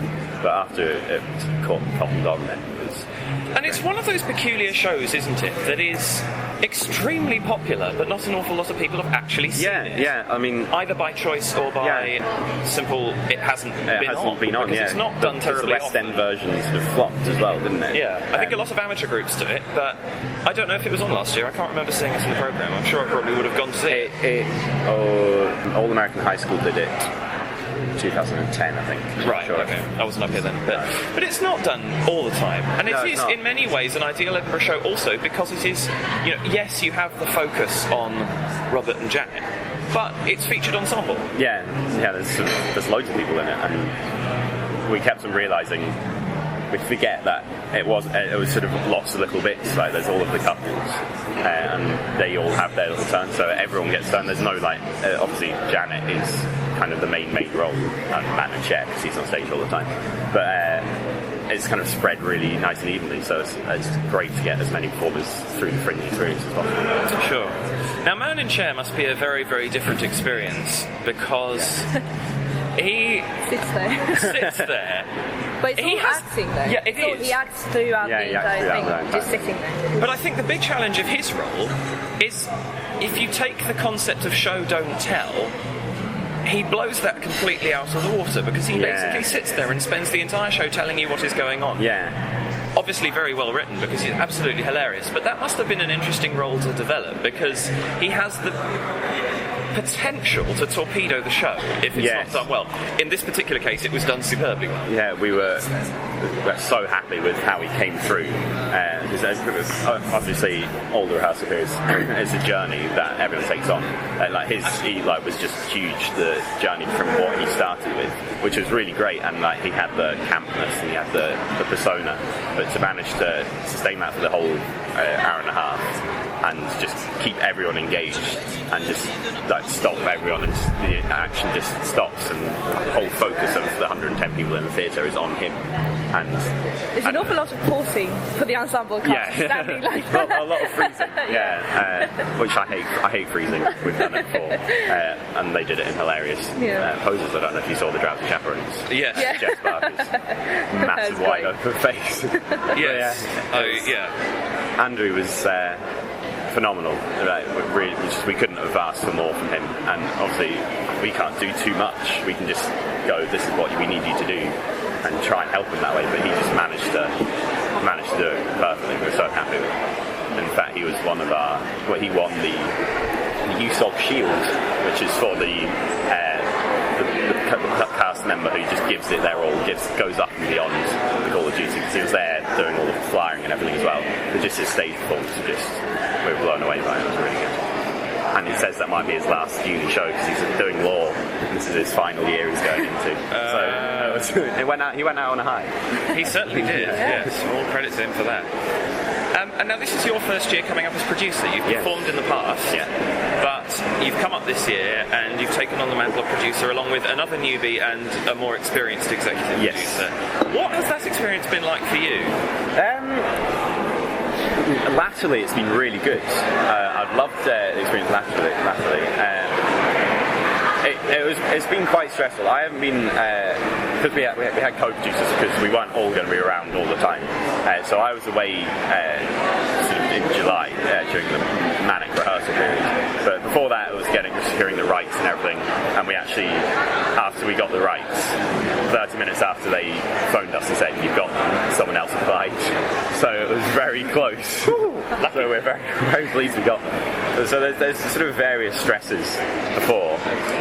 But that's not too bad. I quite enjoyed that, all of the logistics of getting the venue and speaking to everyone. And then it's kind of the hard part of all of the rehearsals, finding a rehearsal space in Edinburgh. And then come the show, most of it's ticking over quite well. You just have to deal with emergencies, which aren't great. Second last night, Ronan, who plays George, the best man, had been throwing up all day and was really ill. We didn't think he was actually going to manage to perform. So Ewan Moods, the other producer with me, was frantically reading the script, just ready to go on because he was that bad. But amazingly, he had some miracle Calpol. It looked like Calpol. I don't think it was Count Bob, but some miracle juice and just managed to pull it off, which is another phenomenal performance. Kudos to him. And especially because he does a massive tap dance, freezes, and then hits a high G or A or whatever it is, and then straight off. And it was just amazing to see. Humbling. I've seen all of the performances, and every night I've just gone, wow, I can't believe that these people are that talented. And it blows me out of the water. I'm really jealous. Fair enough. And what have you faced any points in this? Because obviously in your role, it is all the admin stuff. Yes. What's it been like actually stepping away from that performance? Have you been sitting there thinking, I wish I was part of this? Or were you actually... Yes, I do majorly wish I had been in the show. But then again, I got to see things, like I said earlier, you see the audience more, and I saw the audience reaction, and the audience would come up to me afterwards and say, oh, that's the best show I've seen at Fringe, or oh, that really topped off my day. And we had various people come in like that, and also the writer Lisa Lambert, Tony Award-winning writer of The Drowsy Chaperone, emailed me out of the blue, oh, I hear you're doing The Drowsy Chaperone at Edinburgh Fringe, can I come along? Wow. Whoa. Yes. Did she? Yeah, she did. She flew over to Paris. She was in Paris for, I think she might still be there, but she flew over from Paris and then flew over to Edinburgh on the opening night, which it could have been a different night, but luckily the opening night was quite good. Flew over on the opening night, introduced herself to me, we sat her down, she watched the show, said hello to the cast, and then said that it was the best amateur production anywhere in the world she's seen of The Drowsy Chaperone, and that it reminded her of when they first started it in the Toronto Fringe. So that was obviously when they were trying out all their material and stuff. Excellent. And to have that kind of top 25-star reviews, really, like, it was understandably brilliant. so. And it just set the cast off on a massive high. We did go out with her after the first show, which we probably shouldn't. We got home about 4 o'clock. But it's just topped off the whole performance, and everyone just was buzzing after that. And of course, actually, the writer likes it. We're doing it right, so it's brilliant. And she said that there were parts that were getting laughs that never usually get laughs, and she was really happy, and that just made us brilliant. So that's probably my highlight as producer. And as a cast member, I wouldn't have had as much interaction with her before, and I wouldn't have noticed. It was kind of a surprise we sprung on. So before or after the performance? Just before. Oh, that's hard. Yes. So there you go, they knew about it. Crack a leg. But I was kind of just astonishing. The whole run has just been astonishing. It's just been my first Fringe experience, although I've come from Edinburgh, I've never really been in Fringe or anything. And just being like the writer, the great cast, great show, the audience loving it, because it's a funny show. Yes, it is. And I think that really helps. We were talking about this, and if you're doing a serious show, it's harder. You've got to do really, really well to get the audience engaged and stuff. But because it's a funny show and there's something in there for everyone, the people just start laughing, and then it's just from first laugh, it's just kind of it's easy, and the show just gets more silly from as old those seasons. So it's great. I think it's a great concept because you can have those silly and stupid songs and stuff because it's part of the show. Yeah, he's listening to this whole thing, so he comes and says, this is a bit bad. Don't listen to the lyrics. The lyrics are terrible in this. And yet they wrote those. Lyrics, they wrote the lyrics to be terrible, and it just makes it a really clever show. Yeah. But you also get the reflective moments, like at the end when he's talking about his marriage breaking down and stuff like that. How old is he supposed to be, the character? We're not 100% sure. We were sort of going for Silver Fox, slightly growing, so 40s, 50s. And I'm not entirely sure how old he's meant to be. I love the manager. You really do. It's a spectacular role. Yeah. And what is the sort of age range of your cast? I think the youngest is 19. The oldest 21, turning 22 shortly. Actually, Ben, who played Underling, he's a PhD student, so he's slightly older, but he's the oldest in the cast. But everyone else sort of is from, we had first years, people who'd just come out first year through to third, fourth year. And they play parts, they go from sort of 20s up to... Yeah, up to, well... I don't know how old she's supposed to be, It's a really old lady, so... Yes. In fact, well, the two of them actually, Underling as well, are probably 60s. Yeah, and... If not older. Caroline, who plays Mrs. Stockendale, she went up to one of the staff members to ask for a glass of water at the beginning of the show, like just before everyone came in, and sort of double took and was like, oh, I thought you were an actual old lady. She does play mannerisms were just kind of taken. And it's all kind of taken on. body posture. Yeah. I was just really. Becky's really good for getting that kind of stuff out of people, and just even from the auditions though, it was just wow, that person is Mrs. Cocknell, that person is Aldolfo, and we could tell. And even the Janet and the drowsy chaperone, Jess Barkey played the drowsy chaperone, and Ross Ford's Janet Barber. In my mind, they were set from the moment they walked in the door, but they had a very grueling sort of sing-off, you could call it, that went on for 3 or 4 hours, where we were just putting them against each other to see who could deliver the best, and then from that, we worked out that, well, the way I thought was best. So I was right all along. Well done. But there are some very difficult. Janet, particularly the end of show. Yeah, she has to hold that note for a hell of a long time. Yes, really does. Andrew McDivitt, the MD, who was a brilliant MD, one of the best I've ever worked with, and he was just great for bringing the best out of everyone. And they were saying that Eric Geisfeld, who played Adolfo, said his singing confidence has just come on so much. He can, I can sing it high. He couldn't hit those notes. Brilliant. But Andrew managed to coach him up to hit the high notes and the silly no notes. So it's good. What's next for you and for the rest of the company? Well, we've just closed proposals. New Sog is primarily the Savoy Opera Group, so we primarily do Gilbert and Sullivan shows. But the Society's 52 years old now, and they used to do one massive Gilbert and Sullivan show, and now we've branched out to doing one show in November that can be any show, one show in March that is GNS shows, and then a Fringe show if it's possible. So we've just closed proposals for our November show. That we'll be deciding what that is in the coming week, and then it's Patience, and then hopefully another Fringe show. We've got quite a big turnaround. Sort of 6 weeks, and then do a show, 6 weeks and then do a show in semesters. So yeah, I don't know what it's going to be yet, but we've got lots of proposals. It's very exciting. Don't know if we'll top the Drowsy Chaperone, but I'm very pleased. Let's see what the other writer thinks of the new show. Yes, we'll try and get that one along. Indeed. It's definitely a bragging right. We got that. Well, and the writer came to see our show. What have you got? Anyway, well, best of luck. Indeed. Thank you very much. And thank you so much for coming out. No worries. Thank you for coming to see the show. Well done to everybody for a fantastic performance. Really good. And from the ridiculous to, well, the ridiculous. The Drowsy Chaperone was a fantastic production, but I alluded at the beginning of this episode to one that I thought was better still, and vied with Newland for the title of Musical Talk Pick of the Fringe. And that is Part A, the musical. Now for this, I have a lengthy discussion with both the two writers and also with 2 of the cast members, and I'm going to leave it to them to discuss with me in our interview a little bit more about this show. But very kindly, as Newland did, they actually permitted me to leave my dictaphone in and record one of their performances, and therefore we have a couple of live recordings for you to enjoy. You'll hear throughout the course of this interview that I refer to a song which I heard on the Royal Mile and which firmed up my decision to go and see this show. I had intended to go and see it because it was something new happening at my venue. But, having heard this song, it wasn't an intention, it was a determination. This is Beer Goggles from Part A. As you step on the welcome mat, your hopes are dashed in seconds flat. A disappointing evening looms, you linger by the door.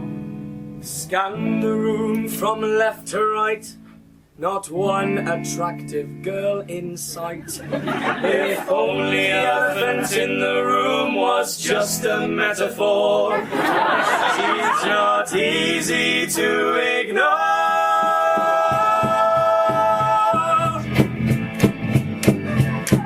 You've already had a few, why don't you have a couple more? I can guarantee the view will be better than before. It's the universal truth that I'm afraid you can't ignore. Beer goggles will get you more. When a bubbly personality just isn't enough, and larger than life is a little too much, then you need a shot of courage by the name of Dutch. Now you like her, I thought as much. So wave goodbye to your standards. Cheerio, bye bye. They were only bringing you down, down, down, down. So now you're starting to see Beggars can't be choosers, and that's why you need big goggles.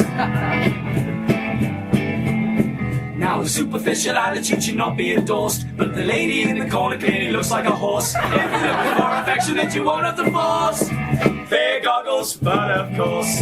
So what you think of her now, boys? Now I don't mean to ogle. So what you think of her now? She could be a supermodel. Oh, finally you can see. Beggars can't be choosers, and that's why you need fair goggles. Well, what would you give her on a scale of 1 to 10? 3, 6, 9, 1. If the scores don't measure up, my friends, it's time to drink again. So see it down, look around and let your vision blur. The beast becomes the beauty, and the beauty of it's that this beast is leaving here with her. Beer, beer, beer goggles, make your dreams come true. Till tomorrow morning, that's when you wake up, see what's lying next to you.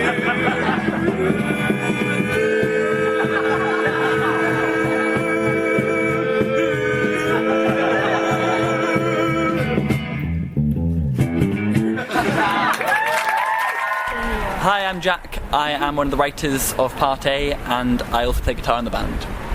Hi, I'm Freya. I'm the co-writer and director, and I play piano in the band as well. Hi, I'm Jay, and I'm a cast member.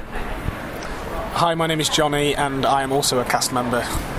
Excellent. Well, I saw this show last night. It's running for 2 weeks at Surgeons Hall, so nice and easy for me, which is great.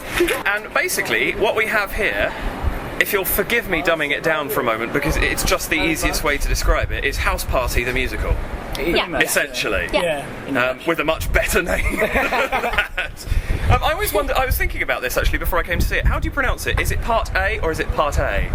I generally say Part A, I think, but I presume that's kind of what it was aiming. It was kind of like you guys kind of said it was a pun between the party, the Part A, and also Part A being the first thing that you guys had written, so it's a kind of play on words. So this is a first time show for the two of you?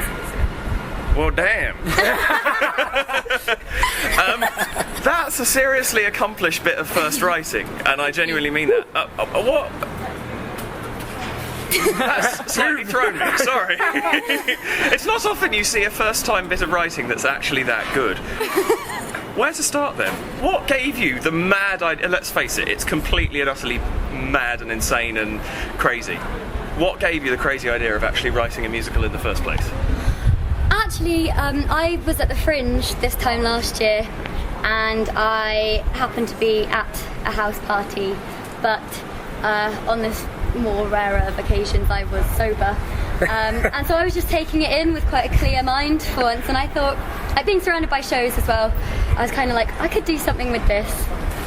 We could make something of it, and then I just told Jack about it. This year all the people at the house party could come and see themselves on stage. No. That's a lot of the feedback we get, actually.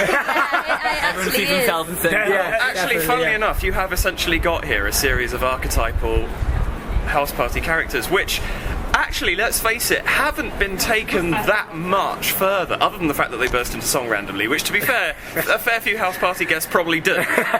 You haven't really taken them that much further, have you? So obviously, I'm presuming you saw quite a few, or at least if not at that one, at house parties in general, have seen quite a few big characters to inspire these guys. Yeah, they're mainly us as well, a lot of the time. Yeah, especially a lot of the awkward characters in the studio. Certainly based on real life. One of the drunk dancers as well. Drunk dialing. There's just so many that are relatable to anyone and everyone. I think that's what makes this show really, really good as well, is that it is so relatable, and like you said, the characters are relatable. Like, someone has one of those characters, or if not more than one of those characters that are in the musical. And I think what's so great about this one as well is the little nuances of their characters. So you have the girl who is presumably pretending to be sober. I'm assuming she's not actually sober, saying, "I'm not drunk," down the phone, talking to an ex. Yeah. And that in itself, there's your archetype. But she then goes and pours the contents of a bottle of vodka onto a load of cornflakes. And, I've seen people do something similar to that. And it's the little bits in this that make it... It's actually a very real musical, isn't it? And that's a general question, because obviously it must be... That must make it's a little easier to tap into for you guys than some heightened characters, and at the same time easier to write, because you've got all the material there whenever you go and get people drunk. I think that's what we've been commenting a lot on like when we're on the mile, and saying that it's all writing, it's all how they've directed it and everything, because it makes it so real for us. Yeah, definitely. Like when we were rehearsing it and when we heard the music, because when we were cast, we didn't know much of the music. We were cast into it, and then when we heard all of the music and everything, we started getting rehearsing. We were like, oh yeah, that time. I can understand that. And then as it collaboratively came together, and we saw other songs as well, because we didn't always rehearse together. Sure. We were like, I've been there, I've seen that girl doing that, and I've seen that happen, and I've been that guy. And that's what everyone has said to us in feedback as well. They were just like, I was just saying, yep, I've been there. And it's just great. That's just what makes it accessible. Yeah. We always say with that one character who talks crap at the party, everyone always says, I know that guy, everyone knows that guy. And if you meet someone who says, I don't know that guy, then it's you. It's one of those absolute certainties in life, isn't it? People say the only guarantee in this world is chaos. I think the only guarantees in this world are chaos and someone at the party who talks rubbish constantly for several hours. Me. Yeah, I mean, actually, when I was giving that song, I was like, I've never met anyone like this. So I guess that just proves the point. So it is actually you. What? Pardon me, just stepping away from performing for a moment. How did you guys get together and start writing this? Because obviously, if it was originally your idea from Freya from being at that party, then presumably the two of you got together at some point and you said, "I've got this idea." Yeah, how did that all happen? Well, we've known each other for ages, and we both finished uni last year, and we're both just heading home, sort of not quite ready to go into a proper job. God forbid, proper job. Yeah, not when you can do this, my dear. Exactly. We just. So how did the writing balance? Did you both write music and words, or is there a lyricist and a composer? No, generally we'd take a song away and say, I'm going to start a song on this topic. Faye would say, I'm going to start a song on this topic. We'd both go away and come back with a song kind of 75% done, and then at that point the other person could add their input. So for a lot of the songs you can kind of say that was a Jack-led song, that was a Freya-led song, but then about half of them were ones we completely worked on together from start to finish as well. So it's kind of a very mixed bag. We don't do the general, like, one person takes music, one person takes lyrics. But we've had a few friends seeing the show, and sometimes they say, Jack wrote that song, or Freya wrote that song. And sometimes they're right, sometimes they're completely wrong. So I think, well, actually, that's one of the things I was going to say, is it's not obvious. Because you mix an awful lot of musical styles, and we'll come on to talk about the music in a moment, but you mix a lot of musical styles in this show. And it's not obvious to someone who doesn't know the two of you. I couldn't work out what the writing process was, if that makes sense. Yeah. Mm-hmm. I mean, obviously I wasn't there when Thos spoke to you, so I didn't realise it was a two-man writing team, etc. It just sounds like a holistic musical, which is great. I should really stop saying musical, I should start saying song cycle, because that's what it is. Yeah, it is. Of course, you almost have... Well, you don't have a Greek chorus, because they don't really comment on anything, but you do have chorus elements in this, so it's not... there are people come down and sit in the corner in one song and just sit on stools and ooh and ah, and then at the end of the song they get up and they walk off again. Yeah, so at that point they're not individual characters, they are just the party. The mass. Yes. So, I mean, we have to talk about the music, because that's what this show is all about, and that's what this podcast is all about. I spotted you in the space program and I thought, oh, hello, new musical. I mean, that flicks up a let's go and see it tag anyway. But then I heard you guys singing on the mile, or more specifically, I heard the three guys singing on the mile. And my head just went close harmony and a have to see this tag. Because, I mean, close harmony is one of my obsessions. I love barbershop. I love, throw the ink spots at me, or, whoever you like. And I'm going to love it. So that attracted me straight away. And what you've got here is an extraordinary... It's a 10-man company, 4 in the band and 6 on stage, and it's an extremely powerful close harmony musical, because it's really, really well written. And I think you can really tell where the influences come from, because I mean, Freya, you were part of the Oxford Bells and everything through your time at Oxford. Right, yes. There's several members who are frequently at the Fringe, I believe. Yes. So there Here this year? Yes. I didn't see them, but sorry. Well, one girl in the cast is part of the Bells, one's an ex-Bell. One of the guys is also into close harmonies. I was once a member of a barbershop group myself. I love harmonies. And Jane, I just love harmonies. Jane are very, very musical, and you can just kind of tell that all of those have to come together. Because I mean, that's what really attracted me to the show as well. Was the close harmonies in so many of the songs. Yeah. But I think, as well as being a credit to the writing, it's also a credit to the six of you, because I mean, it sounds brilliant. I was sat off to one side when I saw the show, so I was slightly off centre and a little bit at the far stage right, vanished slightly, as it will do in a...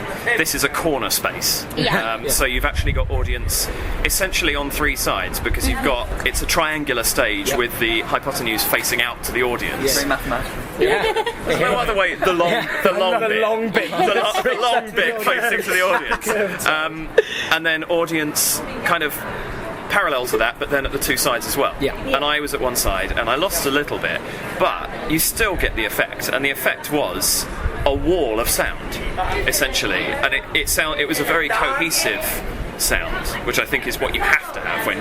I mean, you guys must have thought, writing this, the most important thing is we get a cast together who sound like they're one entity at times, and equally for the cast, presumably trying to sound like one entity. I think like we sing Beer Goggles a lot on the mile, and I think that's probably one of the most enjoyable songs we do because of its close harmony, because like you said, we sound like one entity. It sounds like it's such a powerful song to express and to belt out as well, because for both me and Johnny it's quite up in our higher range, so it's easier to get out and stuff, but it's a great song, and it was the first song we were introduced to, like when the first three of us met in the rehearsal room. It was the first song that we were introduced to, and so it's been the one that we've been working on the longest as well, so we've really been able to find the blend between our voices, and we find new things about it all the time. It's really weird, because we had one night here where we lost bits of it, where we kind of thought, oh, hang on a minute, we lost bits from the previous night, but then that night we found new things, but then the next night we found even better things, and plus the things we had before. So it's a bit like we create new things for it all the time, which makes it a bit more exciting for us, and hopefully for the audience to watch and everything as well, because personally I really enjoy singing it every single time we do it. I think the great thing about busking that fun is, it starts with 3 solo lines. People just think it's they hear a nice song with kind of solo lines being said, and then it breaks into that first 3-part harmony, which is like I said, a wall of sound. It really catches people's attention. They do turn around and say they want to listen. We've had a lot of heads turning, like there's the bottom of the mile kind of thing. They've all been saying to us, guys, we can hear you from the bottom of the mile, and we're at the top of the mile. So it's like she's saying that we're carrying a lot, and we're like, okay, sorry, but that's a good thing. It's just great when you see someone like watching a middle stage, and it might be like a play or something, and then they hear sort of the voices. All of a sudden they just go, and you're like, stolen. I see your game. That's where all my audiences have been going. And actually, you've done yourselves an enormous favour there, because you have the perfect mile song. Because you do have the surprise element of suddenly having the harmony, and you have a very powerful 3 harmony song, which is funny, and has 3 guys on stage having a laugh. Essentially. I think it's good as well that it's quite a big, a big gestural number as well, because it means like a lot of the comedy doesn't get lost when you're up on the stage on the mile when people are so far away, but then when they come and see you up close, they see more details and see more looks and more different things about that song. It's just really great, because then you've got the big and the small, as you said, so there's just so much in it for people. So like you said, it is credit to you guys, it is like a perfect mile song, and you've directed it and everything really, really well, and it's all down to you.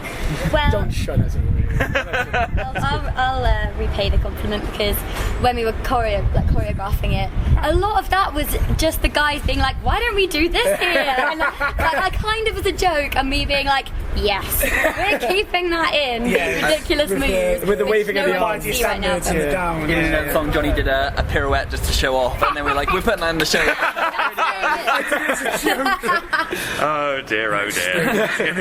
Well, you learned your lesson there, sir. But actually, it's good that you've got the space that you've got, because you do have even the back row of the audience is essentially on top of you, and you've put in a lot of visual gags as well that are actually very small. Which is quite a risk, really, because small visual gags either sometimes get swamped or missed entirely, and actually they work really well in this. I think that's the beauty of them, because I mean, if you do it intentionally as an acting choice in a night and it responds really well, then you just think, well, you know, that was a choice that I made and it's so small that the people who catch the detail catch it, and then if you were to exaggerate it or make it unrealistic, then it would lose the humour. In a musical such as this, like, you have the big moments, and then those like small little gestures add them in as well, and then I think if you were to make them big, it would be too much of a slapstick and not enough of a real, because it's like you said, what the essence of the real situation.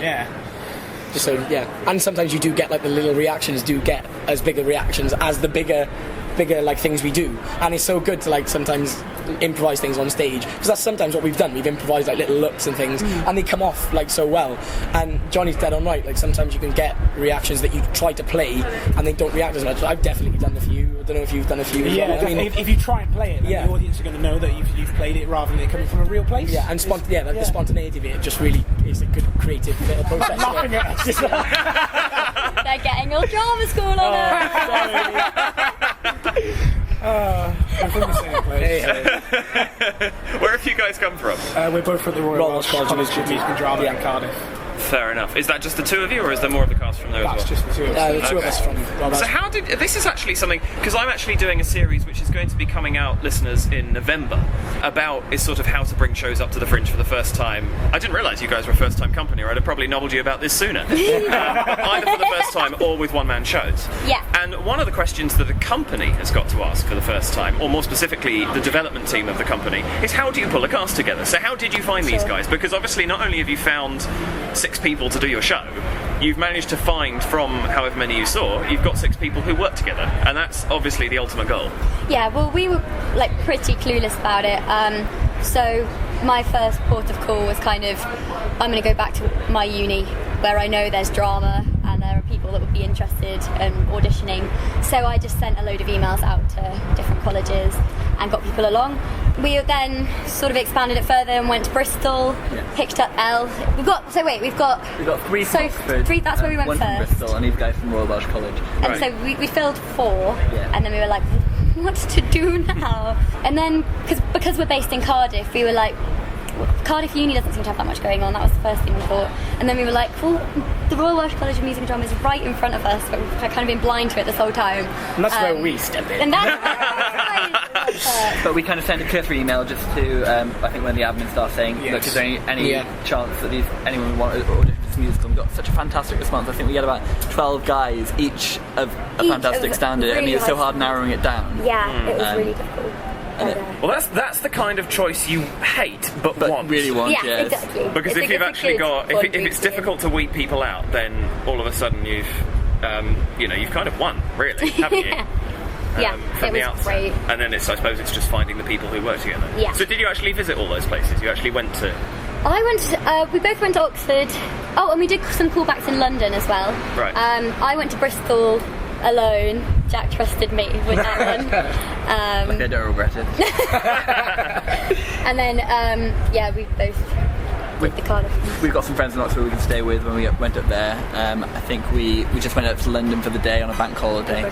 And Bristol for a day, because we were working during all these auditions, so we kind of took the day off and doing it on weekends and things like that. So just kind of fitting it in as we went along, really. Sure. Now, who particularly who's the MD per se? Who controls the band? Who controls the band? There's no real band. conductor. Yeah, we don't have a conductor.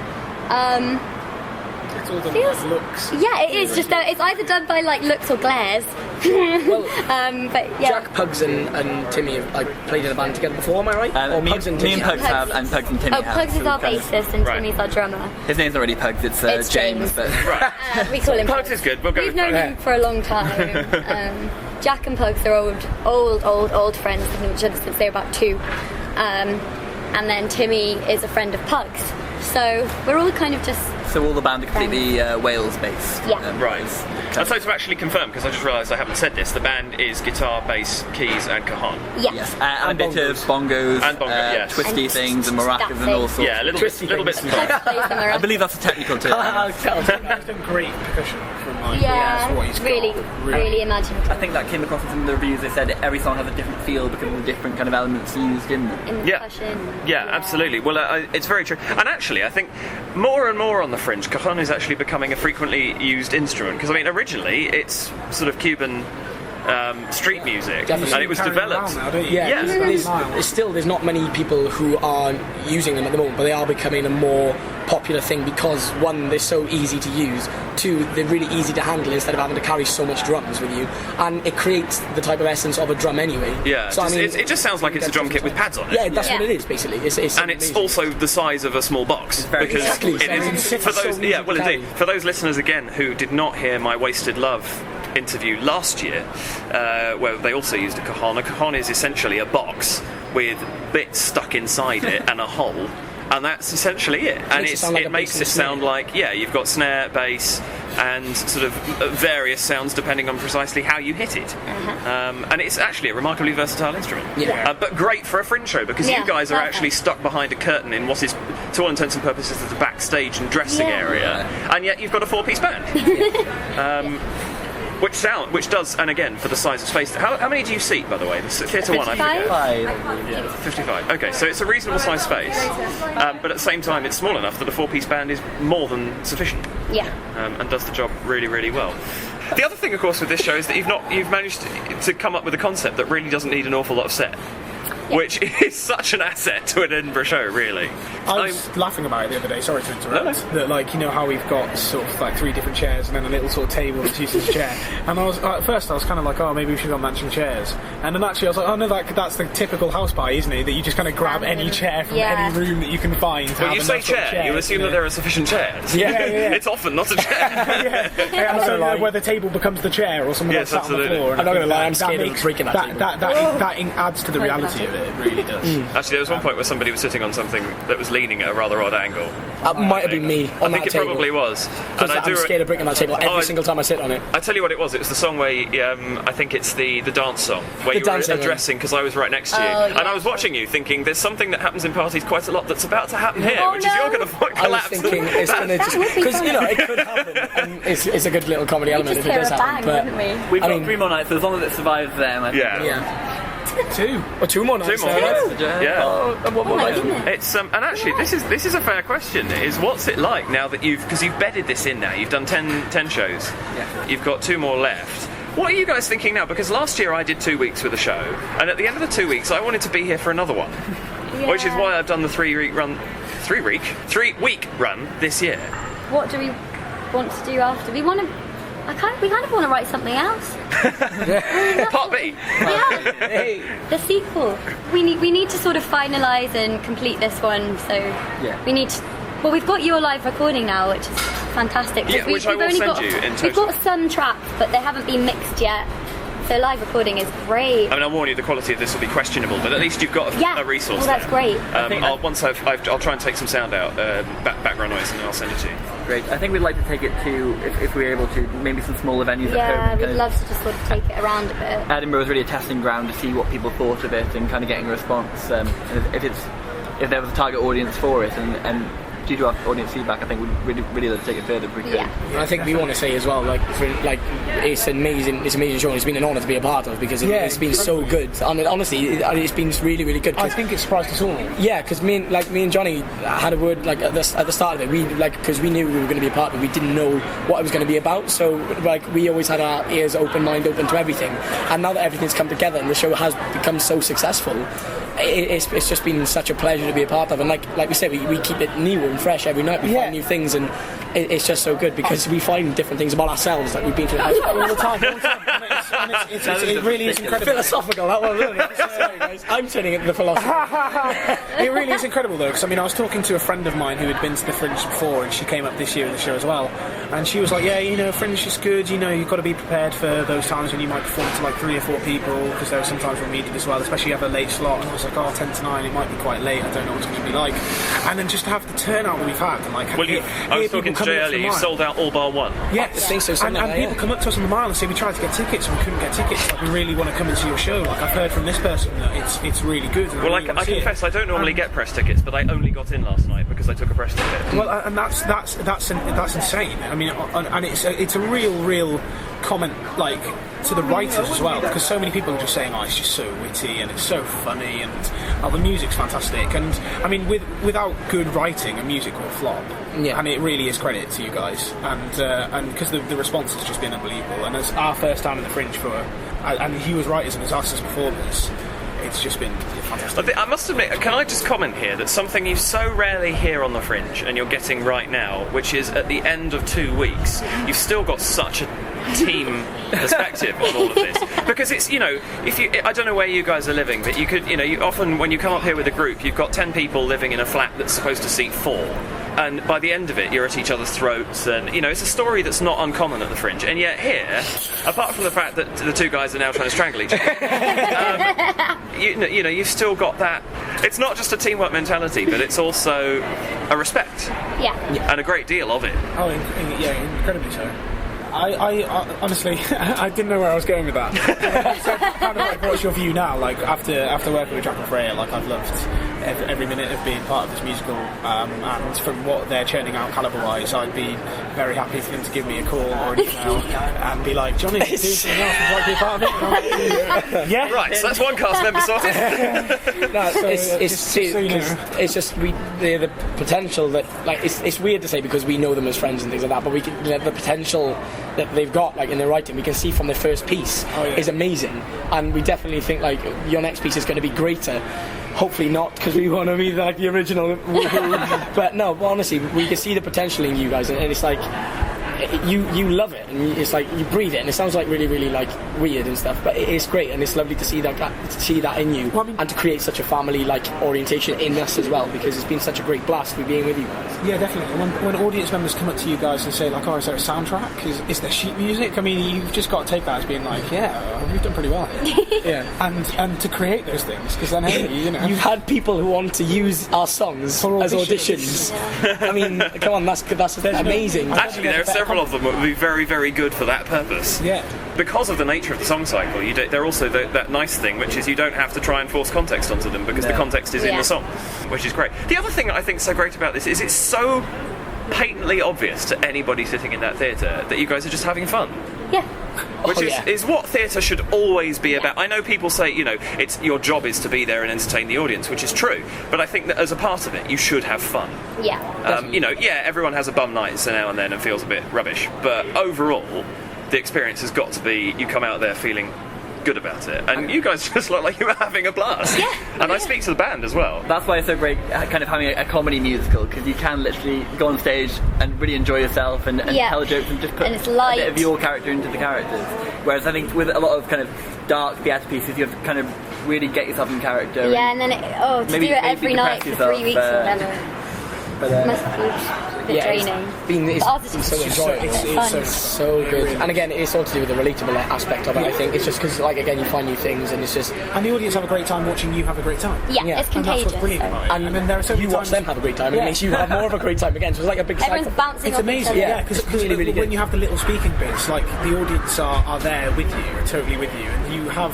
It's weird, you have control of them as if you're a stand-up comedian. Yeah. I mean, like, with the little speeches that are in there, I know definitely with the one before Toilet Song, what I react or who I look at, it all changes the experience, and that's something that you do differently every night as well, which is great. And a certain audience member laughing or not laughing can play against your own reaction. It allows you to seize upon it, exactly, kind of and take control and manipulate it in a different way, which is it's incredible. So it's such a great feeling. I don't know who would not enjoy that. Yeah. Excellent. I will finish by saying that I think that this is a 5-star show, and I'm quite happy to give you a 5-star rating for this, and I've been trying to think of a suitable quote to kind of go with that, because it's nice to have a little soundbite that you can take, and I'm not entirely sure that I can find something that's actually better than simply calling it the house party you wish you were at. Because it's kind of what it feels like, and it really is. And listeners, if you get the opportunity, if these guys do take Part 8 somewhere near you, go and see it, please. And I think a great lot of performers, but I also think that Freya and Jack, you're two very new composers who I think we want to keep our eyes on. Well, thank you. Oh no, why me? A little matter blown out of proportion, but it matters to me.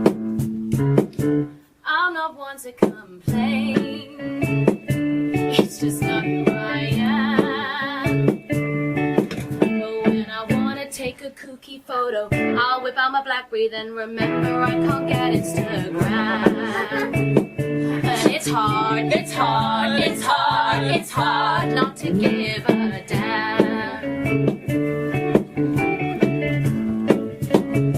I wanna put on this new band that fresh on the local scene. But if I put on their new sound, then they will go from underground to mainstream. And I can't handle that, oh no. Why me?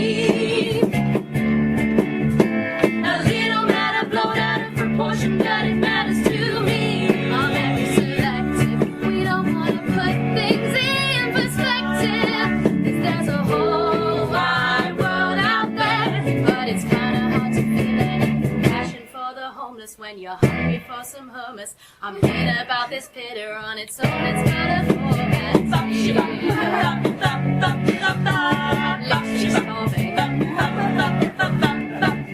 Is it really too much to ask to get some tara masalata?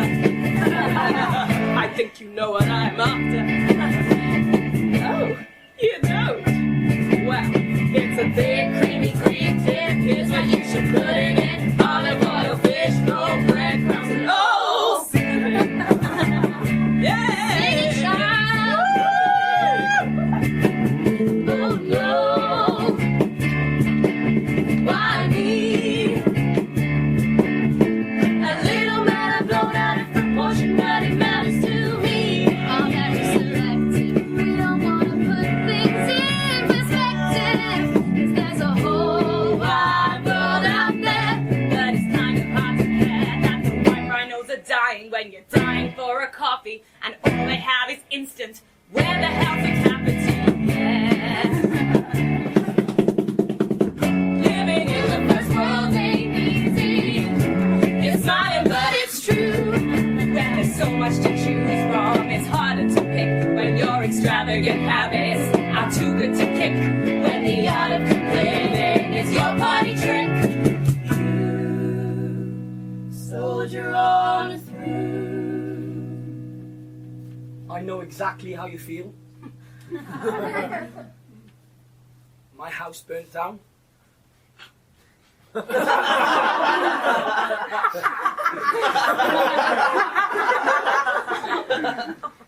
My pet dog died in the flames. I love my dog. His name was Lucky, and he had this really fluffy. 2, 3, 4. I'm very selective. We don't want to put things in perspective, 'cause there's a whole wide world out there. But it's kind of hard to care that his life changed forever when someone changed the mixer from Diet Coke to Pepsi. You know that really gets me. The food was effervescent, but now it's flat. Let's go. We're done. We've got 99 problems, but our pitch ain't one.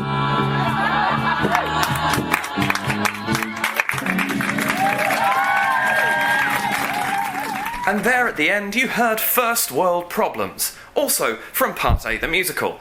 And so there you heard all 6 performers, the 3 guys at the beginning and the 3 girls at the end. I really must say that I do think that Jack Williams and Freya Smith are 2 composers that we really need to keep our eyes on. And that, I think you will agree, is an extremely good example of very talented first-time writing. So there we have it, 4 of the shows that I saw at the Edinburgh Fringe 2012. Join me again next week when I'm going to have a lengthy discussion with Sandra about the shows that I saw that I haven't discussed yet, about the shows that we saw either together or separately, and about some of the shows that she saw on her own. I will also be talking about Sex Ed the Musical, which was another show performing at my venue and which was absolutely fantastic. I have an interview with several of both the cast and creatives for that show to come, as well as some music from it. So, until next week, this is David Kingsmill signing off from the musings of the Edinburgh Fringe Festival 2012. Have a good week.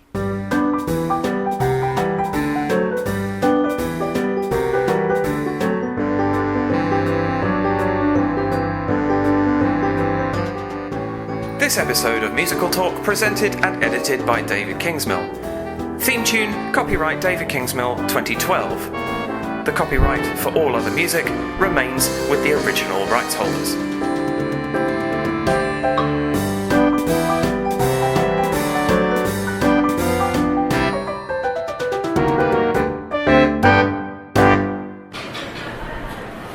I was going to ask something in the middle of that and the question has gone.